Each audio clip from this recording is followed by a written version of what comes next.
actually built. And after some early turbulence, it's working. Roughly 1.5 million people are paying $9.99 a month for the WWE app, making it the 5th most popular streaming OTT service. This adapt-or-die approach is in the WWE's DNA. Over the past 30 years, the company always seems to think 2 steps ahead. In the early 90s, WWE was at its most threatened when Ted Turner took them on with WCW, which stands for World Championship Wrestling. And back then, the WCW was winning the ratings war. So in order to compete with them, WWE had changed its product from a family-friendly kind of cartoonish style to this really raw. That's why they called their show Raw. It was this raw style of wrestling. With violent, outrageous, reality-inspired plot lines and aggressive personas. From a 16-foot ladder! And they won that fight against Ted Turner. And they bought WCW. The early 2000s ushered in an era of testosterone-driven programming aimed at the red-blooded American male. Bra and panties matches, and people smash each other over their head with like barbed wire bats and things like that. Until 2015, when WWE fans started a hashtag Give Divas a Chance. Since then, WWE has hired 40 more female wrestlers, and that growing cast of female characters was part of a much larger plan. They started to try to appeal to a broader set of people. Let's attract more female fans. And after we've attracted more female fans, let's attract more international fans. They're broadening their base, and they're doing that in large part to make it more advertising friendly. And not just friendly to advertisers. They're trying to build up their fan base in China. They're trying to build up their fan base in Europe. They, already have a pretty good fan base in India. India is a place where they already have an established wrestling culture because of the gigantic Indian wrestler, the Great Khali. But there's still a lot of work to do. While the WWE set a revenue record in 2017, only 30% of it is coming from an overseas audience. And there's one person whose responsibility is to grow that number. The buck eventually stops at Vince McMahon, no matter what's happening within WWE. Yeah, he's a very controlling guy, and it's a very, very, very tightly scripted company. And that goes all the way down the board to the big stars' entrance music.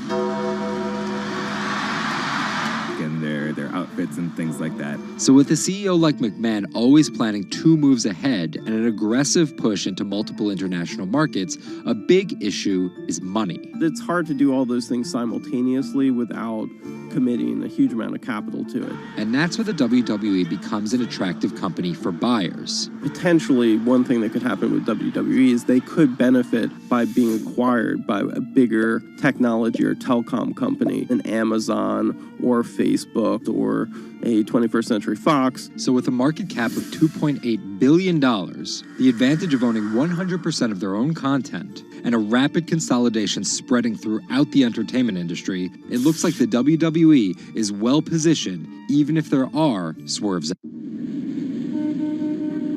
Our world is changing. Every day, it changes a little faster. Some changes are too small to see. Others, too big to handle. Sometimes, change feels slow. So slow, we don't even notice. Other times, it happens all at once, and we can't keep up. For our climate, change means many things. And between too small to see and too big to handle, there is a whole world of difference. The clock is ticking. This is Bloomberg Green. Saving the seas. This week, the deep-sea diver who stopped writing the ocean's obituary to find a solution. Enric Sala tells us why the next 10 years matter most. And globalization needs to get greener. Shipping accounts for nearly 1/8 of all transport emissions. How can the industry clean up its act? Plus, protecting coastlines comes at a huge environmental cost. But one Israeli startup found a way to keep the sea out and the animals in. From London, I'm Anne-Marie Hordern, and this is Bloomberg Green.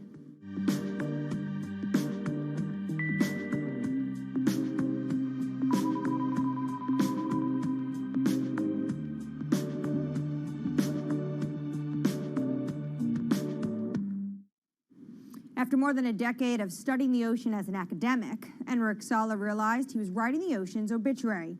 He quit his job and became a full-time conservationist. As an in-house explorer for National Geographic, he's clocked more than 5,000 open water dives. He's also founded Pristine Seas, a project that combines exploration, research, and media to lobby countries to protect their oceans. To date, it has helped create marine reserves equivalent to half the size of Canada. I spoke to him about his mission and why it's so urgent. The state of the world's oceans is really bad. We have lost 90% of the large fish in the ocean: sharks, groupers, cod, tuna. More than half of the fish stocks are overfished, which means that we are taking them out of the water faster than they can reproduce. More than half of the ocean is affected by industrial fishing, and global warming is killing coral reefs all around the world. The ocean is in a trajectory of decline.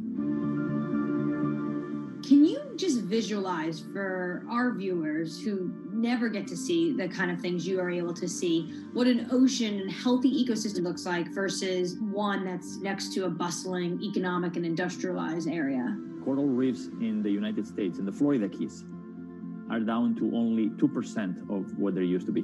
Before, 80 to 90% of the bottom on a coral reef in the Caribbean was covered by live coral. Now, Florida Keys have only 2%. The average in the Caribbean is about 5% of the bottom covered by live coral. The rest is covered by slime and seaweed. And most of the fish you can see are this big. And it is very, very rare that if you jump into any place in the Caribbean at random, you see a shark. It's very, very rare. Now, let's go to Millennium Atoll, for example. An atoll that is uninhabited and fished south of the equator in the Central Pacific, belongs to the Republic of Kiribati. 2009, we conducted the first underwater expedition to this island, and I still remember the first time. Jumped over the side of the boat, and as soon as the bubbles cleared, I was surrounded by 15 gray reef sharks. After a couple minutes, the sharks decided that we were boring, and they went back to do their thing. And you look down, 90% of the seafloor is covered by thriving coral, and it's full of fish, and a sea turtle comes by.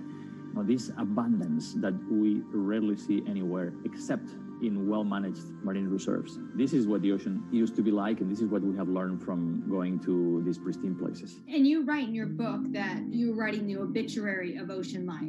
What's the cure? The cure is doing less harm. Basically, there are three things that we are doing to the ocean. One is we are taking fish out of the water faster than they can reproduce. Two, we are turning the ocean warmer and more acidic because of man-made climate change. And three, we are throwing in everything that we don't want, our waste and our plastic. We need basically to reverse these trends. Does this mean that a lot of this falls to governments and their policies? That's a big part of it, because it is governments that regulate fishing and mineral extraction and oil extraction. It is governments that have the legal authority to create large marine reserves in the ocean.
get to peak greenhouse gas emissions and then go carbon neutral by 2050.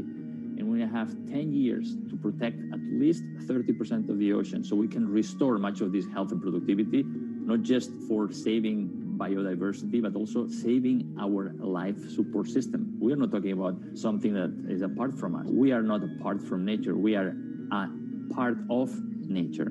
So these 10 years are probably the most critical in the history of humanity.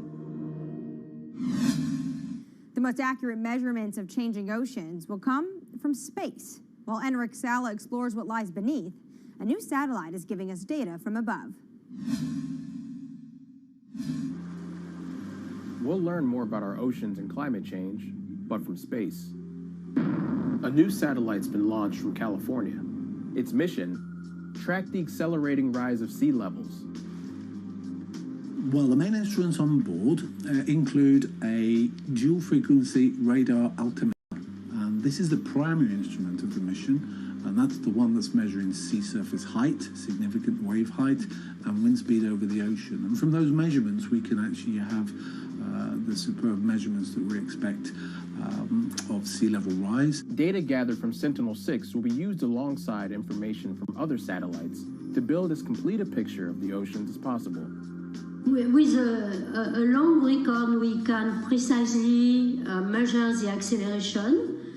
We eventually can detect new regime, tipping points. For example, if there is a runaway in the melting of Greenland or Antarctica, sea level will record this runaway change because it is an integrator of all changes that are occurring in the climate system.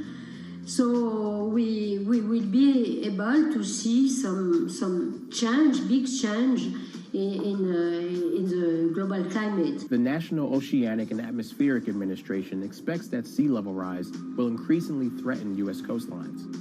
One example, the southern tip of Manhattan is expected to flood 20 to 40 times a year by 2030.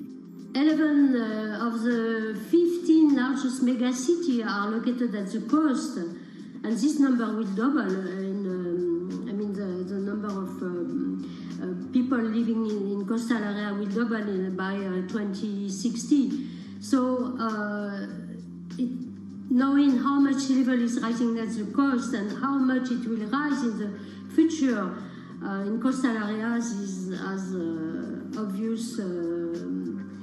It's obviously a major goal for human beings.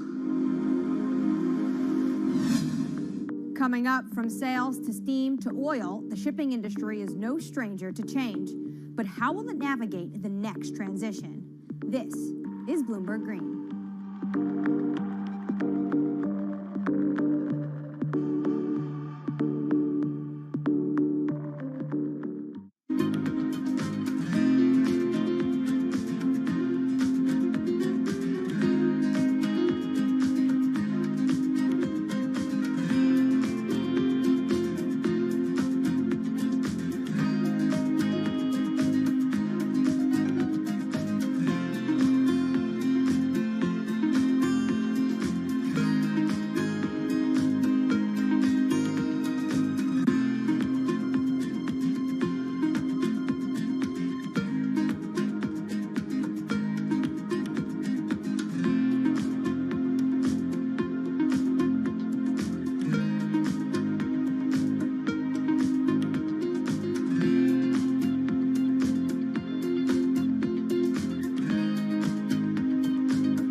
From Bloomberg's European headquarters in London, I'm Anne-Marie Hordern. This is Bloomberg Green.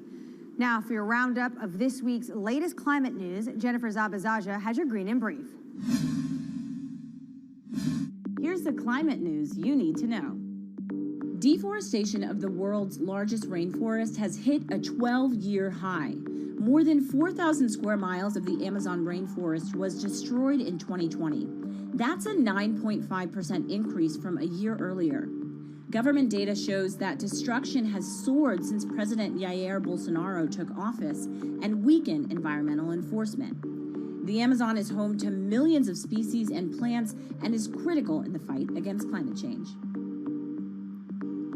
Bitcoin is hitting all-time highs, but at what cost to the environment? The cryptocurrency is energy intensive, and there are concerns if it becomes mainstream. According to MIT, back in 2018, Bitcoin's carbon footprint was almost as big as Portugal's. Want to get better at tackling climate change? We'll hire more women. That's according to Bloomberg New Energy Finance. Firms with 30% or more women in top jobs tend to perform better when it comes to the environment and are more likely to set clear climate goals. Shopping online is more popular than ever now, but the price of convenience is measured in CO2, and more deliveries means more fuel burned and more packaging wasted. So what can companies do? Well, many are becoming more efficient and sourcing more clean energy for their data centers and warehouses. And England's farmers will be paid to go green after Brexit. As European subsidies are phased out, they'll get new money to encourage them to produce healthy, sustainable food. Poor farming practices are one of the leading drivers of water pollution and the loss of biodiversity. I'm Jennifer Zabasaja in New York. Anne-Marie, back to you. The shipping industry is more than just the grease on the wheels of globalization. It's its chief enabler. 11 billion tons of goods are transported by ship each year, the biggest contributors being 2 billion tons of oil, 1 billion tons of iron ore, and 350 million tons of grain. According to the International Chamber of Shipping, 80% of Europe's imports and exports happen over the seas.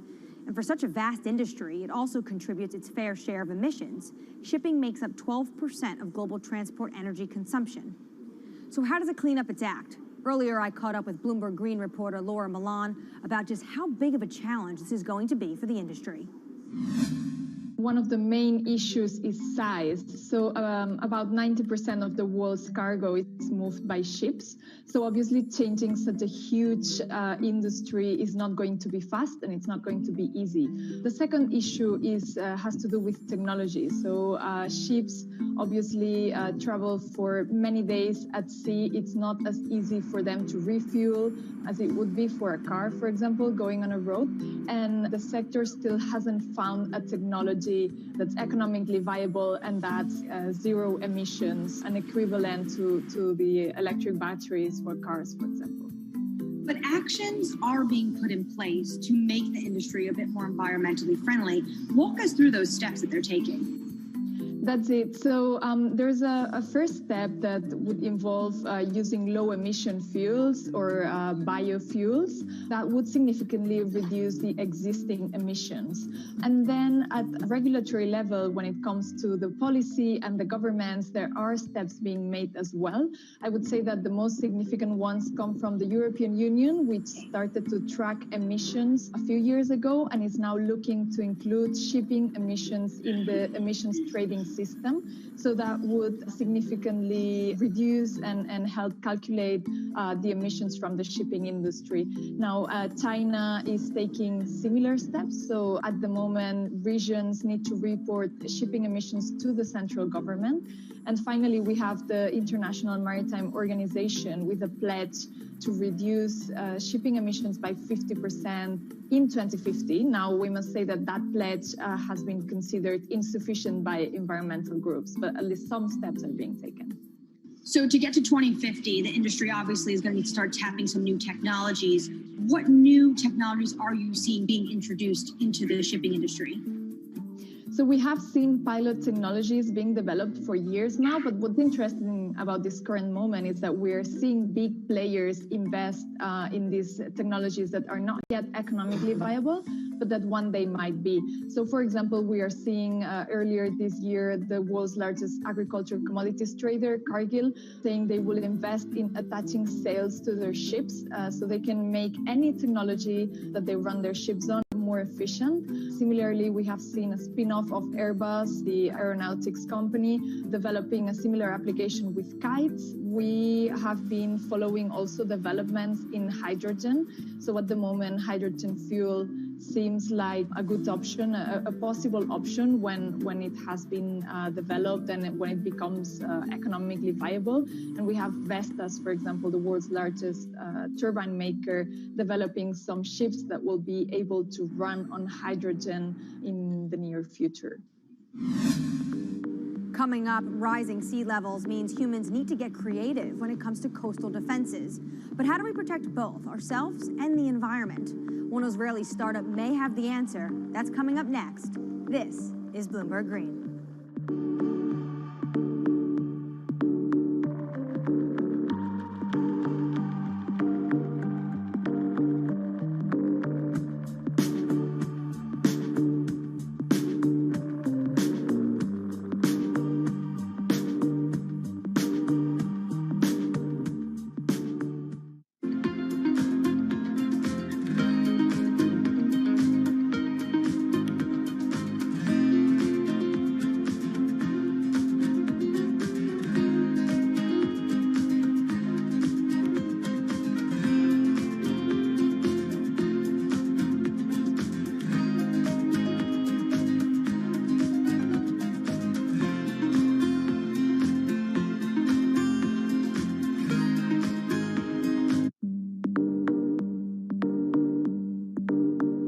In London, I'm Anne-Marie Hordern. This is Bloomberg Green. After water, what's the resource that humans use the most?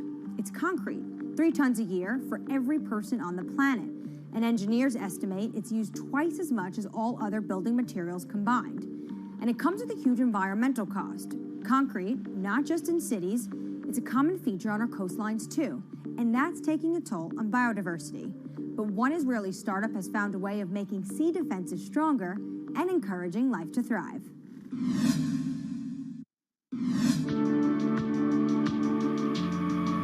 If you take a look at concrete structures like breakwaters or seawalls, the water around them is often clear. That's not actually a good thing, because it means there's no life.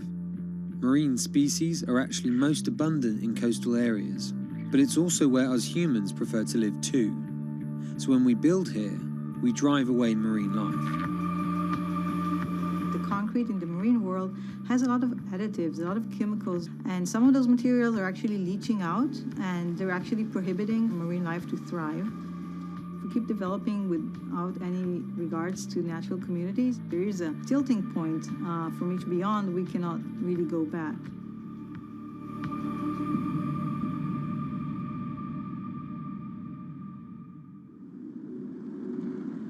In the coastal city of Tel Aviv, an Israeli startup wants to revolutionize our urban coastlines. Their sea defenses are transforming lifeless man-made structures into teeming ecosystems. They do this by replacing standard concrete with their own special cement formulas. As opposed to regular cement-based concrete, e-concrete includes certain elements that enhance the growth of marine flora and fauna of plants and animals. Our admix, which is kind of our secret sauce, is basically kind of sealing the concrete, making it less aggressive for the marine environment. That once we add it, we enable life to flourish. In the lab, the team run tests to identify what mixes will work best for marine life. So we take really ice cube sized concrete slabs of different compositions, and we put larvae, 20, 30, 50. We need to have a lot of replicates. We're geeky scientists, so we have to have a lot of replication and controls. And then within a few days or just a few weeks, we can get an answer on their preference. So obviously if they die, they have a very low tolerance to that specific concrete mix design. And if they thrive or they flourish, we can quantify that very quickly. E-Concrete says it typically sees double the biodiversity of regular grey concrete. From fish and sea caterpillars on their armour blocks to crabs on these tidal pools that sit on the shoreline. This unit holds water during the low tide, so it's always moist, and therefore it has a very comfortable habitat for crabs and sea anemones and sea stars, etc. These pools have been here for less than 3 months, and this is already what you can see. It's covered with life. See the rock around it, which has been here for probably 10, 20, maybe even more years, only has a thin layer of green algae, and that's it. As well as the composition of the cement mix, E-Concrete designs its products specifically to the marine environment it will be deployed, to create niches for endangered species, or to develop nurseries like these oyster beds. The final part of the equation is creating complex surface textures to mimic natural rock or coral, an environment that helps anchor young organisms. When concrete elements are being cast, the typical goal is to have a very slick surface, very, very smooth. The idea is to get the water to flow right across it. When we're designing E-Concrete with a rough surface, we want to do the complete opposite. We want to slow the water when they are crossing the structure so that the larvae can actually adhere and attach to the surface.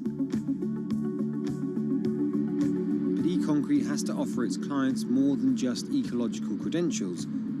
Over time, they've discovered that creating hospitable habitats for marine life adds another advantage, one that is surely hard to ignore.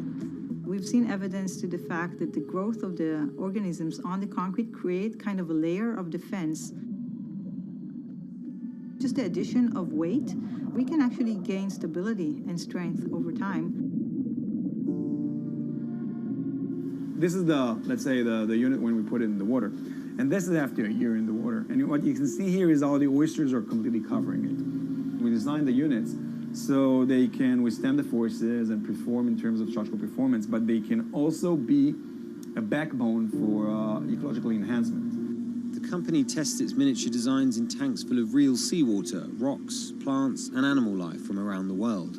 What we're looking for is the accumulation of calcium carbonate on the surface of the concrete of different mixes and different designs. This is the process that we call it biogenic buildup. So with time, we get a buildup of calcium carbonate that is sourced from marine organisms on the surface of the concrete. And we actually encapsulate the concrete with a natural rock. So when the organism dies, in the case of a coral, it will die, and then another coral will sit on it, and that's how a reef is growing. The hope that our man-made structures could become stronger over time also means better economics. The units require less maintenance and could therefore stay in the water for longer. E-Concrete, though, is just a few years old, so it needs more time to really quantify the longevity of its products. But the company are certain their products are better for the environment, and not just in terms of improving biodiversity. We're kind of trying to offset some of that immense carbon footprint of the concrete industry. Construction is responsible for about 11% of global carbon emissions. By adding a biological crust to their products, E-Concrete prevents some CO2 from being released into the atmosphere. For every kilogram of calcium carbonate being created by those marine organisms, we're offsetting 120 grams of CO2. So think about building a port infrastructure or a city waterfront that is an active carbon sink. I think that's a great advantage of the technology.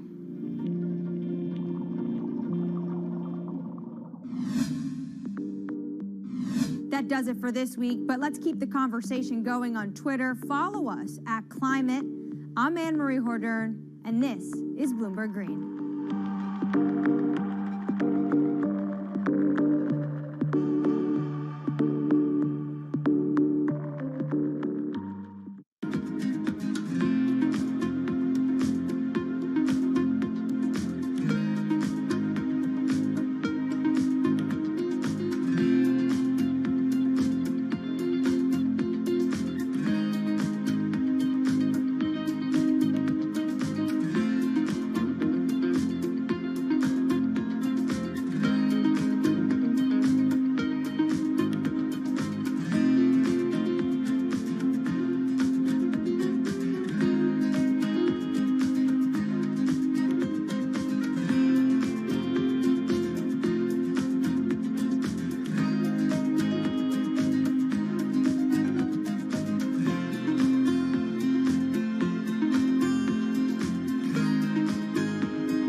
construction workers, hotel workers, disproportionately women and women of color.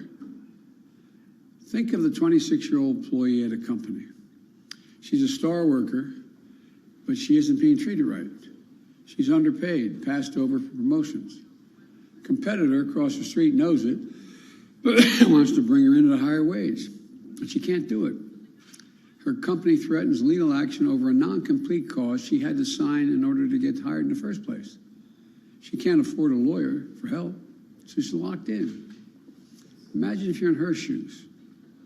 You'd feel powerless, disrespected, bullied, trapped. That's not right. Workers should be free to take a better job if someone offers it. If your employer wants to keep you, he or she should have to make it worth your while to stay. That's the kind of competition that leads to better wages and greater dignity of work. Look, I'm not going to go into it now, but I used to talk about, you know, there's non-compete clauses or people running the machines that lay down asphalt.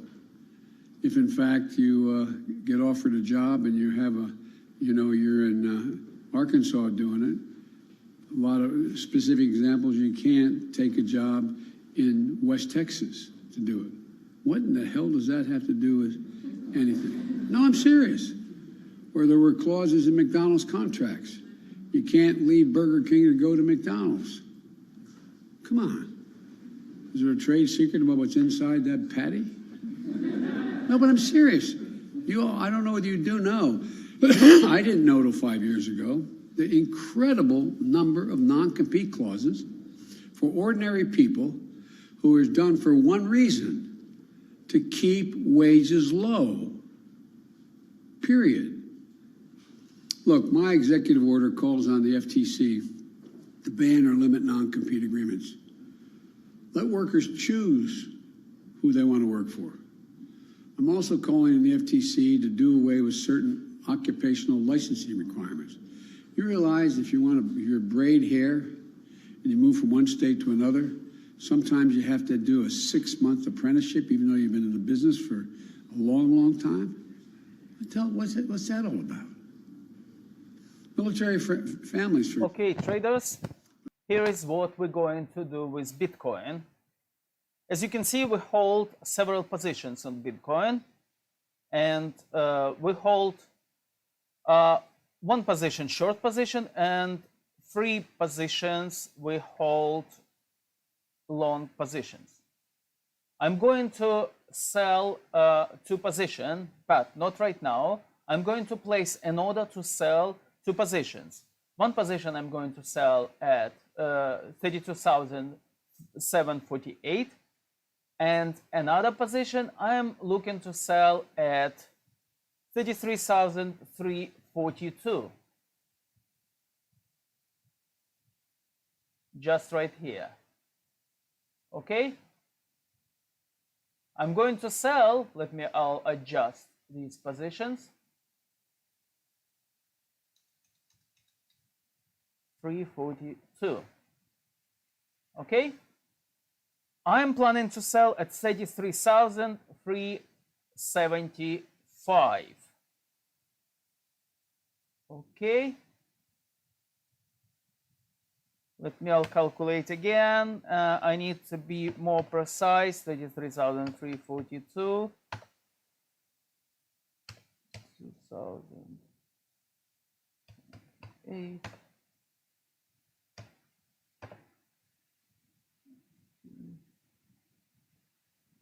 And plus 1%, 33,376. Can I? No, not yet. I was too late, so I'm going to plan to sell at just in a moment. If broker will allows me to sell, I'm planning to sell at 33,376. Yeah, right now I can do that. Okay, so order placed to sell all these 2 positions and open another position at 33,376. Or let me all calculate again. 33,000.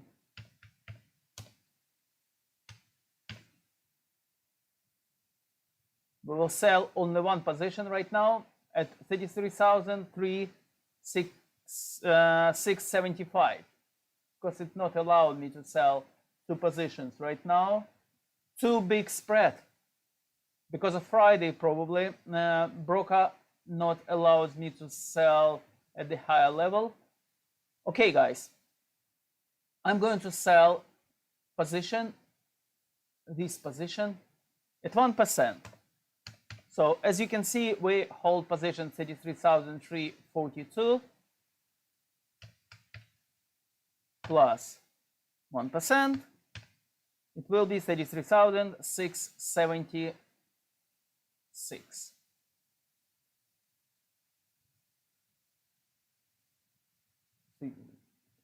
Thousand.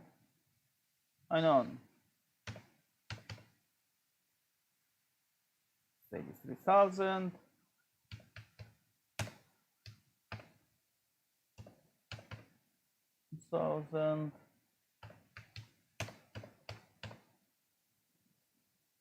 No, I cannot sell. The broker, my broker, widened the spread, so it's kind of very difficult to sell these positions. What we're going to do? I don't want to hold, you see, I don't want to hold all these three positions over the weekend. So for me, it will be better if I will sell. Let me again, maybe right now I will be able to sell 1,342. 32,748.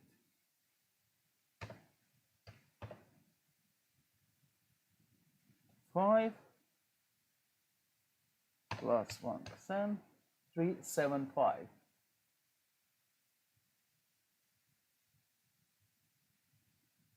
Okay, I'm going to place an order to sell position I got here at 32,748.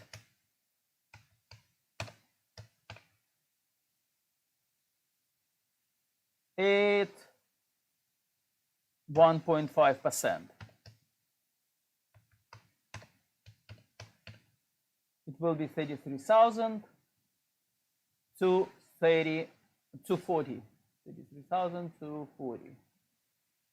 Just right here. Okay. So I'm planning to sell this position at this level. So all of you guys, you will make a profit, plus you will hold another position in profit.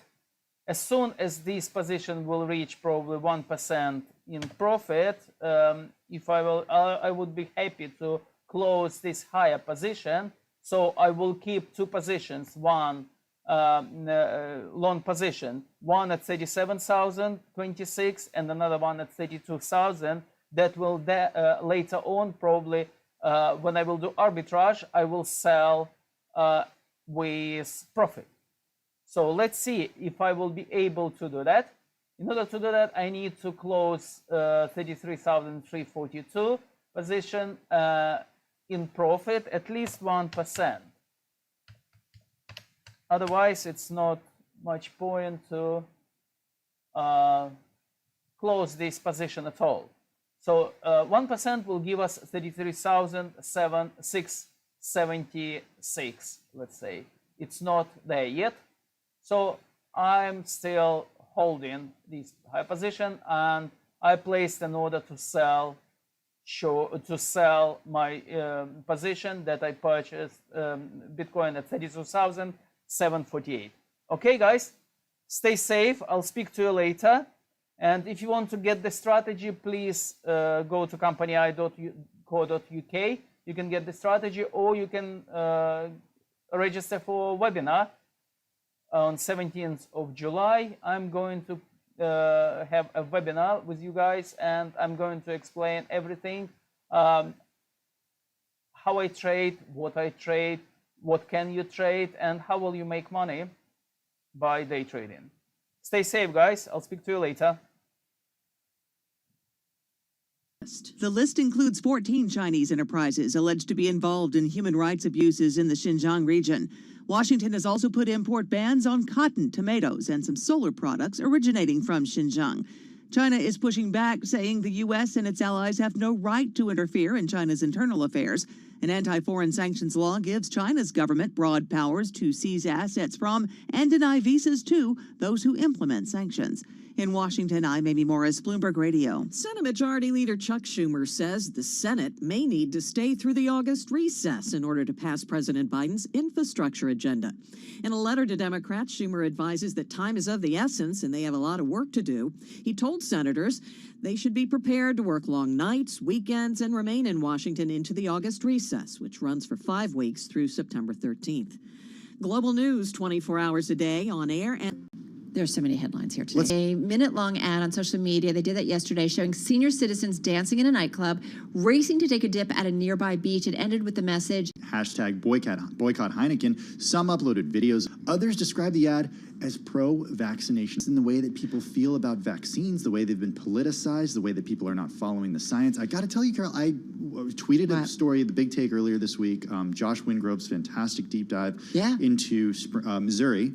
And I'm still getting replies from bots, from people who are arguing with me and whoever else has been tweeting about the vaccine.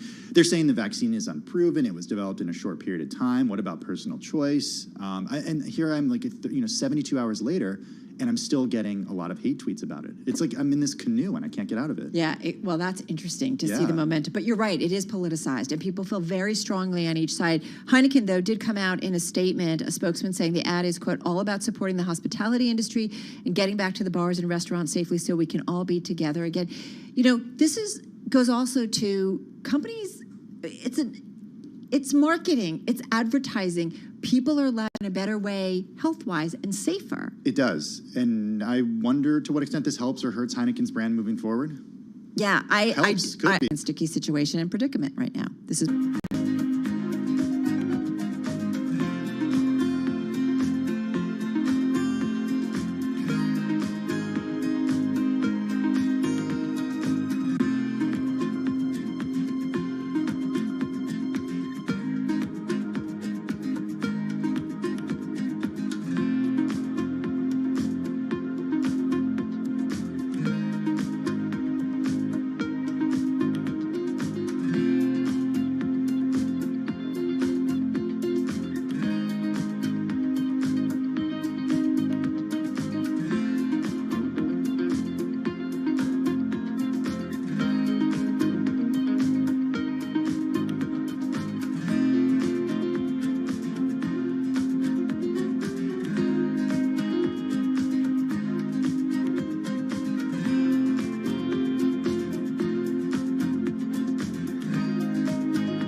markets, headlines, and breaking news 24 hours a day at Bloomberg.com, the Bloomberg Business app, and at Bloomberg Quick Take. This is a Bloomberg Business Flash.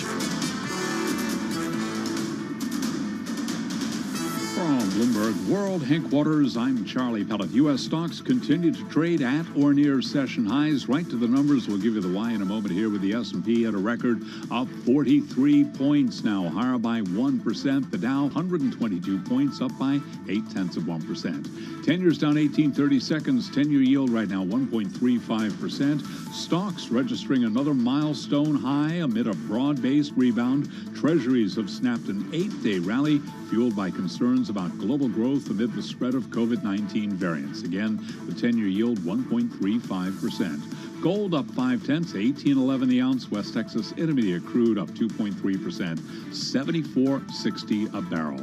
Walt Disney's ESPN Sports Network has renewed its contract to air the Wimbledon Tennis Championships for 12 years, locking up another big sporting event. Shares of the Walt Disney Company, they are trading higher today. Walt Disney up now by 2.65%. Recapping, 10-year yield 1.35%. S&P at a record, up right now by 1%. I'm Charlie Pellet. That's a Bloomberg Business Flash. Got it, Charlie. Thank you so much. Bunch of headlines, Tim and I just want to mention before we get into our next guest. The U.S. CDC updating its COVID-19 guidance for kindergarten through high school, providing flexibility for local decision makers to determine what's needed to safely keep kids in the classroom. We are, though, Tim, seeing infections rising across most regions of the world as that Delta variant spreads. That from the World Health Organization's chief scientist. Yeah, we're also seeing South Africa going through a third wave as it's just battering the country right now. And in Canada, residents in Ontario could see the vast majority of restrictions lifted in August, a tale of two different stories when we look around the world when it comes to the vaccine and with COVID. And then there's those late-day headlines from Pfizer yesterday looking for emergency authorization for a third booster dose. Let's get to it with Dr. Ian Lustbader, clinical professor of medicine at NYU Langone, on the phone in New York City. Ian, so good to have you here. Happy Friday. I got to start with the Pfizer headline. We are all trying to understand what's going on. Do we all need to be all of a sudden now a little worried about when our vaccine is going to wear off, when we need to get a booster? What's the conversations you guys are having at the hospital? Sure. Happy Friday. Thanks, guys. So there's no question the Delta variant, the Indian variant, is really becoming a global dominant strain. And not surprising. We're really seeing evolution in action here, right? The organisms adapt to a changing environment. They tend to become more fit and outcompete other organisms, even if they're similar. So what we're really seeing is the virus adapt and change and become more contagious, higher concentrations in sneezing or coughing. At this point, though, it seems to be similar risk. In other words, we're not seeing more deaths really as a result of Delta other than in people who are not vaccinated. So for people who are not vaccinated, 99% of hospitalized patients are now patients who have not received vaccines. So this is certainly an argument for the vaccine. The concern is that we are seeing some breakthrough cases. So I've certainly had my share of patients who've received both vaccines and who then become symptomatic with the Delta variant. And a lot of this data is really based out of Israel, where they were vaccinated before we were, and they're beginning to see more breakthrough cases as well. So that's really the concern. Why is that? Is it because of the Delta variant? That's a great question. So it could be for a few reasons. One is, even though we're seeing antibodies that do slightly decrease over time, I can tell you most of the patients that we check for spike protein, and we try not to check everyone. I mean, that would be a waste of resources if you're checking antibodies on everyone who's been vaccinated. But in select people who may be traveling or have other issues, those antibodies are sky high. But it does look like over time, and certainly in Israel, that antibody levels are dropping. So probably a combination of slightly lower antibody levels and perhaps a more aggressive variant in Delta is why we're seeing these breakthrough infections. The good news is in terms of hospitalizations, and part of this is our data and part of it is Israel's data, we're seeing a range of effectiveness that drops from 98% to about 93%. So the vaccines are still very effective. The question is, will that begin to wane over time? The other question that comes up is, should we be developing a Delta vaccine, which does make sense, but maybe we should put our efforts into vaccinating more people than giving a third dose to people who have already received 2 doses. You're preaching to the choir. So what's interesting, though, is, and we've had this conversation this week, Dr. Lustbader, is that if you can't get those people to get the vaccine, you can't get to herd immunity. And that increasingly gives the virus the opportunity to seize on to new hosts to continue to mutate, which could potentially, I'm not a Susie pessimistic kind of person, but it does open the door to creating a virus that is even more potent, more lethal, and more contagious than what we're dealing with right now, right? That's the reality of it. Right. So the longer the virus replicates globally, the higher the chance of another variant developing. I think it's inevitable that there will be, other variants, Lambda all the way out to Iota. So we certainly feel that there will be more variants. The question is, will they be potentially more lethal?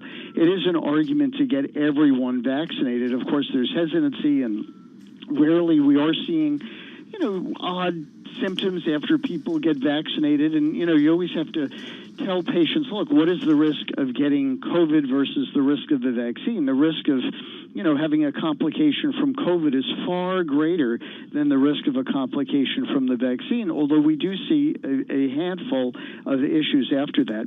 But I agree with you. I think if we can't get everyone vaccinated and someone is willing to take a third shot, that probably would provide some protection, yes. Hey, the Dr. question Lustbader. is when. Yeah, Dr. Lustbader, just in 20 seconds, are we going to be wearing masks again in the fall? I think right now we're seeing people well protected. There's no real urgent concern. The fall is a few months away. I don't see any real concerns. I think we're beginning to demask. If Delta really takes off or another variant, we may have to rethink that approach. But right now, people are taking their masks off, and I think they're doing well. All right, we're going to continue with this conversation. We're going to broaden out to some other stories that certainly caught our attention when it comes to medicine, healthcare. We'll get to that. We'll continue with Dr. Ian Lustbader, clinical professor of medicine at NYU Langone Medical Center, on the phone in New York City. Masks in the fall? Yeah. Maybe. Thinking maybe. This is Bloomberg.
Broadcasting live from the Bloomberg Interactive Broker Studio in New York. Bloomberg 1130 to Washington, D.C. Bloomberg 99.1 to Boston. Bloomberg 106.1 to San Francisco. Bloomberg 960 to the country. Sirius XM Channel 119. And around the globe, the Bloomberg Business app and BloombergRadio.com. This is Bloomberg Business Week.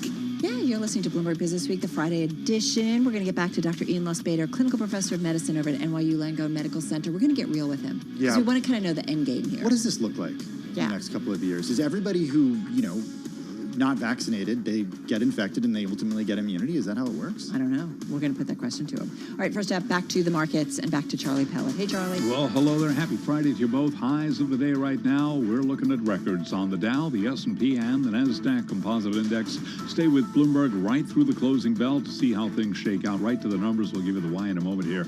With the S&P up now by 44 points, 43.65. Again, that is a record, up now by 1%. The Dow up 431, up 1.3%. NASDAQ Composite Index up 128 for NASDAQ. That is a gain of 0.9%. The NASDAQ 100 Index up 0.6%. Russell 2000 up 2%. Dow Transports up 2.5%. Broad-based rally on this Friday. By the way, the S&P year-to-date now up by 16.2%. Stocks registering another milestone amid a broad-based rebound, and Treasury snapped an 8-day rally fueled by concerns about global growth amid the spread of COVID-19 variants. 10-year yield 1.35%, 10-year down 18.30 seconds. Gold up 0.4%, now gold at 18.10 the ounce, and crude is advancing 2.2%. West Texas Intermediate crude 74.57 a barrel. The World Health Organization says coronavirus infections are rising across most regions of the world as the Delta variant spreads. Wall Street and medical professionals are closely watching those coronavirus variants. Dr. Andrew Pekosh is a professor of molecular microbiology and immunology at the Johns Hopkins Bloomberg School of Public Health. The data is really rolling in now that the Delta variant is causing disease primarily in unvaccinated populations, and the disease that it's showing seems to be a bit more severe than the disease we saw in similar age groups at the beginning of the pandemic. So if you're unvaccinated, the risk from Delta variant is greater of infection, and there's also going to be a slightly greater increase of severe disease from infection. Dr. Pekosh with the Johns Hopkins Bloomberg School of Public Health, which is supported by Michael R. Bloomberg, founder of Bloomberg LP and Bloomberg Philanthropies. Checking some of the vaccine stocks that we follow. Pfizer shares, they're up now by 1%. Its German partner BioNTech, the ADRs there, up by 4%. ADRs of AstraZeneca up 0.9%. Moderna, which saw a big gain yesterday, based in Cambridge, lower today by 0.5%. J&J, Johnson & Johnson up by 0.4%. Recapping records on Wall Street, 10-year yield 1.35%. S&P up 45, up by 1%. I'm Charlie Pellet. That is a Bloomberg Business Flash. All right, Charlie, let's get right back to Dr. Ian Lustbader, clinical professor of medicine at NYU Langone, on the phone in New York City. One more thing on the virus, and then we want to move on. What's the end game, in terms of how you think, Dr. Lustbader, this works out? Is it just a case of a lot of people, I'm thinking U.S., I'm just looking at the U.S. situation, a lot of people get the vaccine, and that helps create some kind of herd immunity. You've got other people who are going to get the virus. They're either going to recover, develop their own immunity, or they're going to die off, unfortunately, to be so blunt. And then that's how we get to a better place, ultimately. Well, this is a global problem, and even though we like to focus on the United States, we really can't. At this point, I believe globally, out of 8 plus billion people, somewhere in the 3 billion range may have received, one or more vaccines.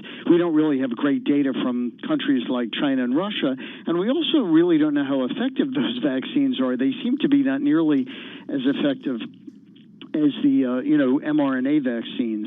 I think we are going through this for at least another year or more. We've back in 1918, it took 3 years and multiple waves with the Spanish flu, and I think we're going to see a higher death count and higher disability, and it may be even years of post-COVID or long-haul symptoms This is not a completely benign illness, even if you get it. Loss of smell and taste and so forth may be transient, but there may be other issues. So we do need to work on things, perhaps like ivermectin or other maybe off-the-shelf medications or other treatments or preventatives while we're waiting to vaccinate people. We really have not focused enough on that area of research, and I think we need to do that.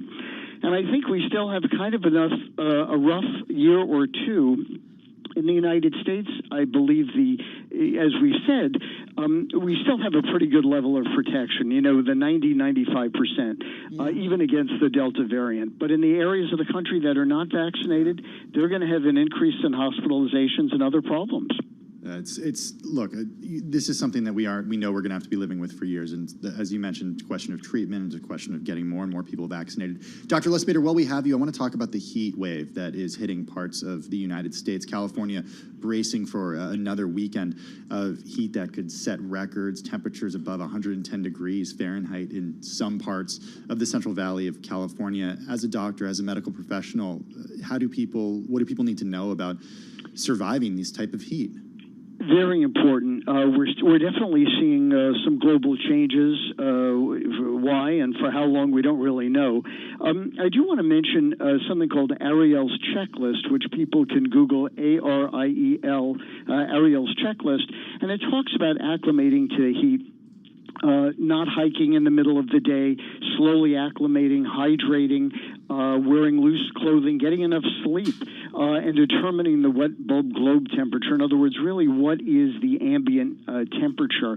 And why this is very important is because based on your age, health, and activity, once the body's temperature begins to rise, a lot of problems happen. There can be nausea, headache, dehydration. And once the body's temperature goes above 104, often it's irreversible. You can have confusion, fainting, seizures, and death, quite frankly. So once you get irreversible damage to the brain or the heart, it's a real problem. Wow. So it's very important for people to understand the difference between heat exposure, heat exhaustion, and heat stroke. Heat stroke is really the life-threatening, condition, and to be very careful to get into cool areas, have some air conditioning, even if that's not available, to minimize your exposure, because this is often undiagnosed, and people, by the time they're symptomatic, are often very far along with body temperatures and core temperatures that are very elevated beyond what they're aware of. And people around them should pay attention and see if someone does not look good when they're outside. Respond right away. Don't think they're making this up. It's a very lethal and often underdiagnosed condition. And increasingly, we're seeing these hotter temperatures coming earlier and sooner and more frequent in places that normally didn't, like the Pacific Northwest. Yeah, that was shocking. Crazy. Thank you so much, Dr. Ian Lustbader, clinical professor of medicine at NYU Langone Medical Center, on the phone in New York City. Well, let's get a check of the latest world and national news with Nancy Lyons in D.C. Hey there, Nancy. Hey, Tim. President Biden is looking to boost competition across a range of American industries with the sweeping executive order. His action includes 72 initiatives aimed at everything from airline luggage fees to non-compete clauses. The heart of American capitalism is a simple idea: open and fair competition. That means that if your companies want to win your business, they have to go out and they have to up their game. Biden says companies need to eliminate non-compete clauses and states need to simplify licensing when workers move in from other regions. He says he's also taking steps to make it possible to buy hearing aids over the counter, which he says will reduce their cost from thousands of dollars down to hundreds. The Centers for Disease Control is looking to give schools more flexibility when it comes to reopening during the pandemic. In new guidance for kindergarten through high schools, the CDC says schools should use local health data when deciding whether to tighten or relax strategies like distancing, mask wearing, ventilation, and hand washing. The fast-spreading Delta variant has raised concerns about a possible surge in COVID cases in places that are under-vaccinated, but the CDC says regions with high inoculation rates and lower infections might want to choose lesser levels of protection as they reopen class. In Washington, I'm Nathan Hager, Bloomberg Radio. U.S. bug experts are dropping the name gypsy moth because it's considered an ethnic slur. They are also doing the same for gypsy ants. It's the first time the Entomological Society of America is changing a common name of an insect because of its negative connotation. Global news 24 hours a day, on air and on Bloomberg Quick Take, powered by more than 2,700 journalists and analysts in more than 120 countries. I'm Nancy Lyons. This is Bloomberg. All right, Nance, thank you so much. You're listening to Bloomberg Business Week. Carol Massar along with Tim Stenovic. And President Biden, we just heard from him talking about his new executive order, push for more competition. Earlier today, though, he had a phone call. He did, and it was with none other than Russian President Vladimir Putin. The president pressing Russian President Vladimir Putin to act against hackers in his country that the U.S. has blamed for recent ransomware attacks against companies across the world. That's according to a statement from the White House. So here's what the White House said. President Biden underscored the need for Russia to take action to disrupt ransomware groups operating in Russia and emphasized that he is committed to continued engagement on the broader threat posed by ransomware. That's according to a statement from the White House. So at issue is, okay, what did the Russian government know? Or, what knowledge do they have of these bad actors within their country? Because we've done a lot of reporting and we've talked to a lot of reporters in Business Week who say, that the Russian government is maybe possibly being okay with it, just don't target us. Exactly. And there's a difference between something that's state-sponsored or something that's state-sanctioned and something that, a government says, oh, well, that's fine if you do that. We'll look the other way, and it's totally cool. Well, and is this going to be a new battlefront? I mean, it already is to some extent. But do you start, if it is state-sanctioned, and do you start to see each nation targeting each other's infrastructure? And infrastructure covers a lot. It could be energy, right, and power. It could be your financial infrastructure. It's already, we've seen some of this go on. But how do you prevent this? And how do you prevent it in a way that, these are ransomware attacks that often happen because of an error that anyone can make because they're not necessarily trained, right? They get an email, they enter their password, they think it's not a phishing email. Well, we get trained, right? We do. We take training courses here at our company. We see increasingly a lot of companies doing this to protect their tech infrastructure. No. That's what we've seen from JBS, from Colonial Pipeline. What are government's responsibilities? Yeah, that's but what can they do? I mean, what could the U.S. government do in retaliation for this or to disincentivize this from happening? I don't know. And what's the responsibility of Russia to kind of do something for people who are operating their country? Yeah. Or U.S. if it happens in the U.S. That's right. territories. All right, this is Bloomberg.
news, headlines, and breaking news 24 hours a day at Bloomberg.com, the Bloomberg Business app, and at Bloomberg Quick Tape. This is a Bloomberg Business Flash. From Bloomberg World Headquarters, I'm Charlie Pellet. Friday records on track for a winning week. The Dow, the S&P, NASDAQ, all-time highs right now. Let's begin with the 10-year.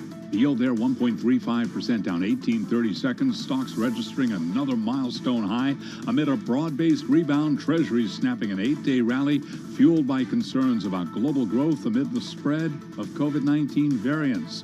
S&P 500 index rebounding from the biggest drop in about 3 weeks yesterday, up right now to a record, higher by 46, up 1.1%. The Dow up 443, up 1.3%. NASDAQ is up 132, up 0.9. The NASDAQ 100 index up 0.7%. Russell 2000 surging 2%. Dow Transport's up by 2.5%. Again, the 10-year, the yield there 1.35%. Gold up 0.5% with the precious metal now at $18.1175 the ounce. West Texas Intermediate crude up 2.3%, $74.63 a barrel.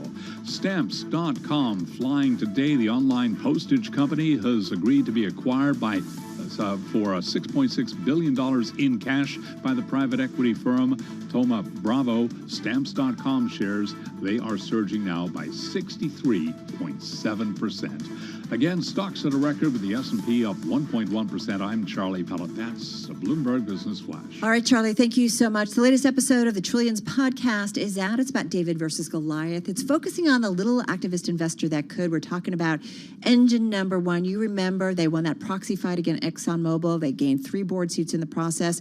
Well, that win leading to engine number one launching an ETF. The head of ETFs at engine number one recently joined the Trillions podcast. Here is some of that conversation. You know, a lot of the things that people talk about the sustainable investing world, you look at it and you think, wow, it's growing quite a lot, but it's still a drop in the bucket of all the ETF assets out there. So my hypothesis was something was holding that space back a little bit. And I think it really was a combination of, or is a combination of, one, investors really feeling this quandary between, can I invest in alignment with my values and the financial trade-off that you have to make?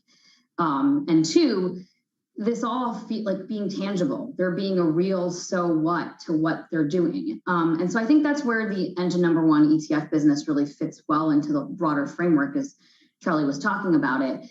It's the ability to harness the power of all investors, be it the largest investors in the country, all the way down to the self-directed investor, give them a voice and a vote, pun intended, and really a seat at the table on some of these really important topics.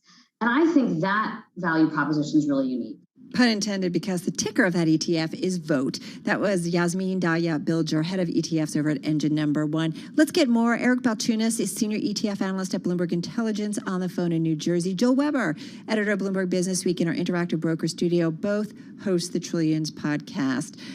We're all talking about Engine Number One. Yeah, and props to Eric who lined the interview up. And I just thought it was collectively, I felt like I was like, wait, engine number one? Who's that? And it was like you weren't the only one. They pulled off like this big David versus Goliath upset. And then on top of it, Eric was like, by the way, they have an ETF.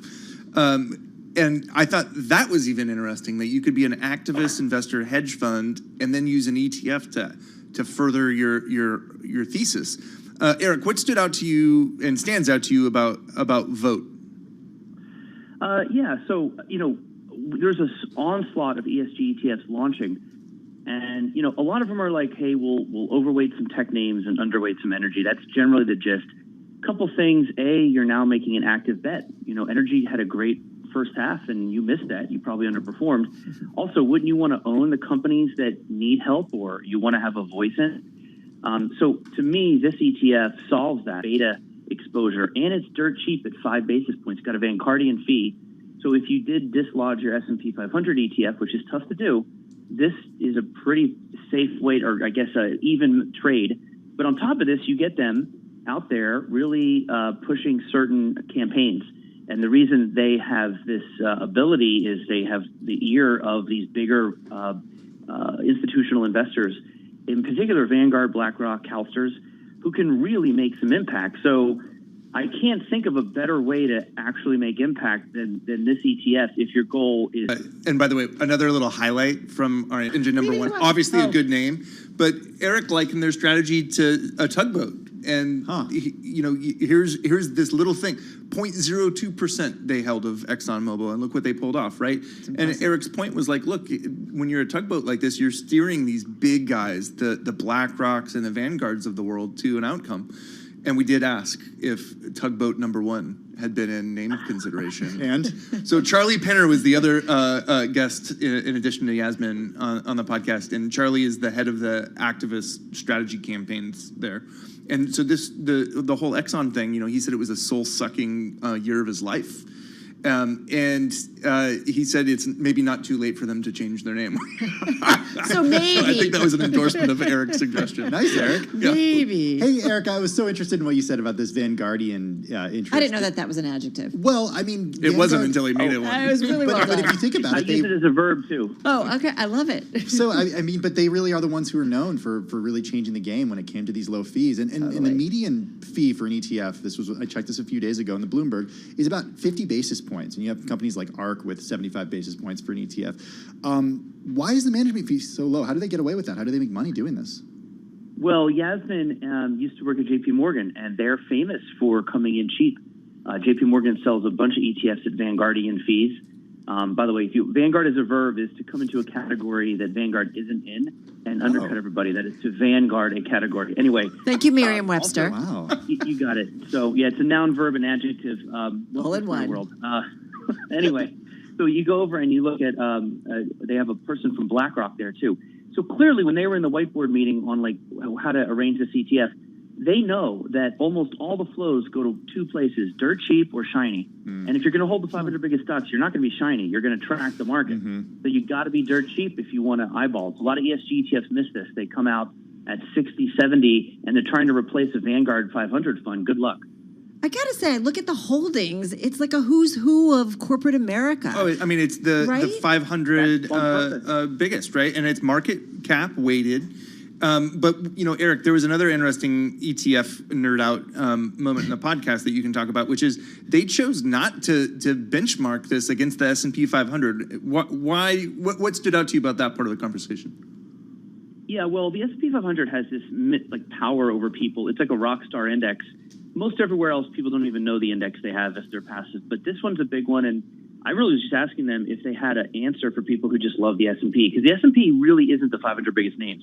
Remember, they took Tesla in way later than most, say, pure market cap weighted indexes. Right. So to me, this is basically they got to basically battle the S&P, but it's close. I mean, their returns are going to be very, very close. So the main point is that, to your point, if you have a Vanguard 500 fund, you could sell that, put this in, and you wouldn't notice. Whereas other ESG, again, you're trying to remove a big part of the portfolio that might be tracking the S&P 500 and replace it with something that's kind of like an active bet, charges more. Most people are not going to go for that. So they kind of had to go in cheap. We'll see if they're successful. My question is, how many people really care? That's a big question. How many people really want to have impact? Is this an issue that's really more in like the bubbles of the financial and media world, or is it regular people really care? It feels like increasingly more people do, but I guess time will tell. And that's why I thought it was a really interesting insight into engine number one. It was the first time that I really felt that we had to get this level of insight about what they're up to. Let's have the Joel and Eric tag team back real soon. Trillions every 2 weeks. I'm ready. Enjoy it for this weekend. Find it on Apple Podcasts, Spotify, and at Bloomberg.com. This is Bloomberg Radio.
markets, headlines, and breaking news 24 hours a day at Bloomberg.com, the Bloomberg Business app, and at Bloomberg Quick Take. This is a Bloomberg Business Flash.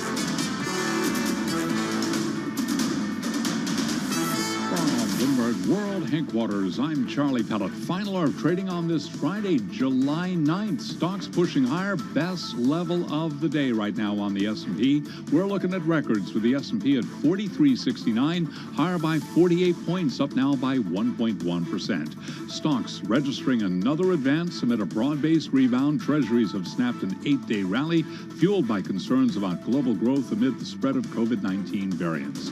The 10-year down 1830 seconds, 10-year yield 1.35%. The Dow is surging 457 points, up 1.3%. Again, the S&P up by 1.1%.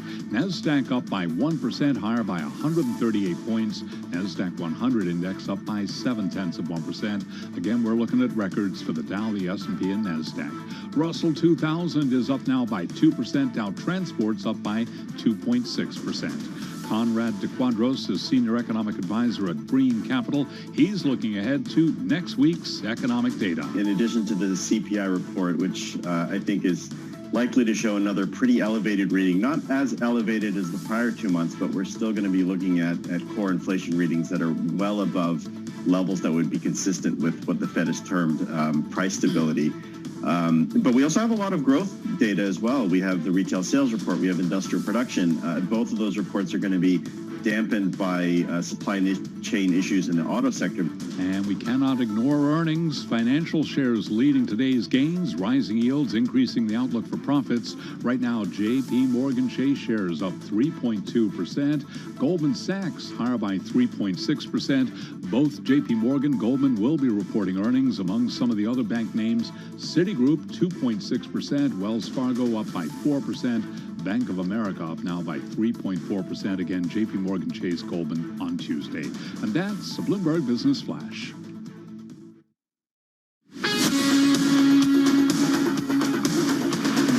You're listening to Bloomberg Business Week with Carol Masser and Bloomberg Quick Takes Tim Stenovic on Bloomberg Radio.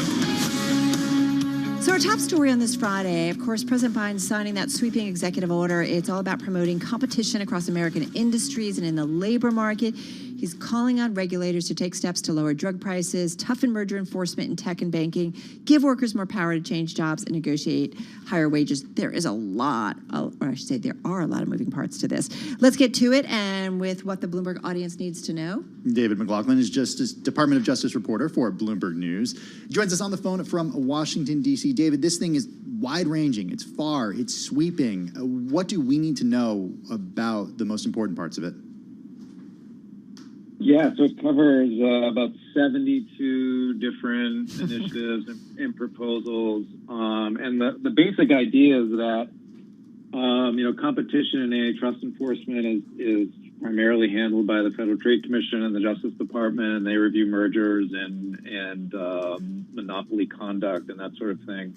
But what the idea of this order is to basically say to all government agencies that oversee different industries that you have a role to play in promoting competition through rules and regulations, and that those agencies should be or could be doing more to promote competition in the markets that they oversee. So is this about consumers winning? Is this about America winning against the rest of the world? What's the end game? I'm kind of a payoff kind of girl. Like, what's the point? Well, what I think this is a response to is a concern that many economists, antitrust experts have been raising over the last few years about industries becoming, over the last couple of decades, very consolidated. And we see that mostly, or maybe primarily in the tech industry with the big tech companies like Amazon and Google, et cetera. But really, it's an issue that many people see happening across the economy. And the worry is that it's leading to maybe higher prices, less choice for consumers. There's also this labor market issue. If you live in a town with fewer employers, this is definitely an issue in rural areas. they have more leverage over you as a worker, and you have less leverage to bargain for higher wages, which the president mentioned today.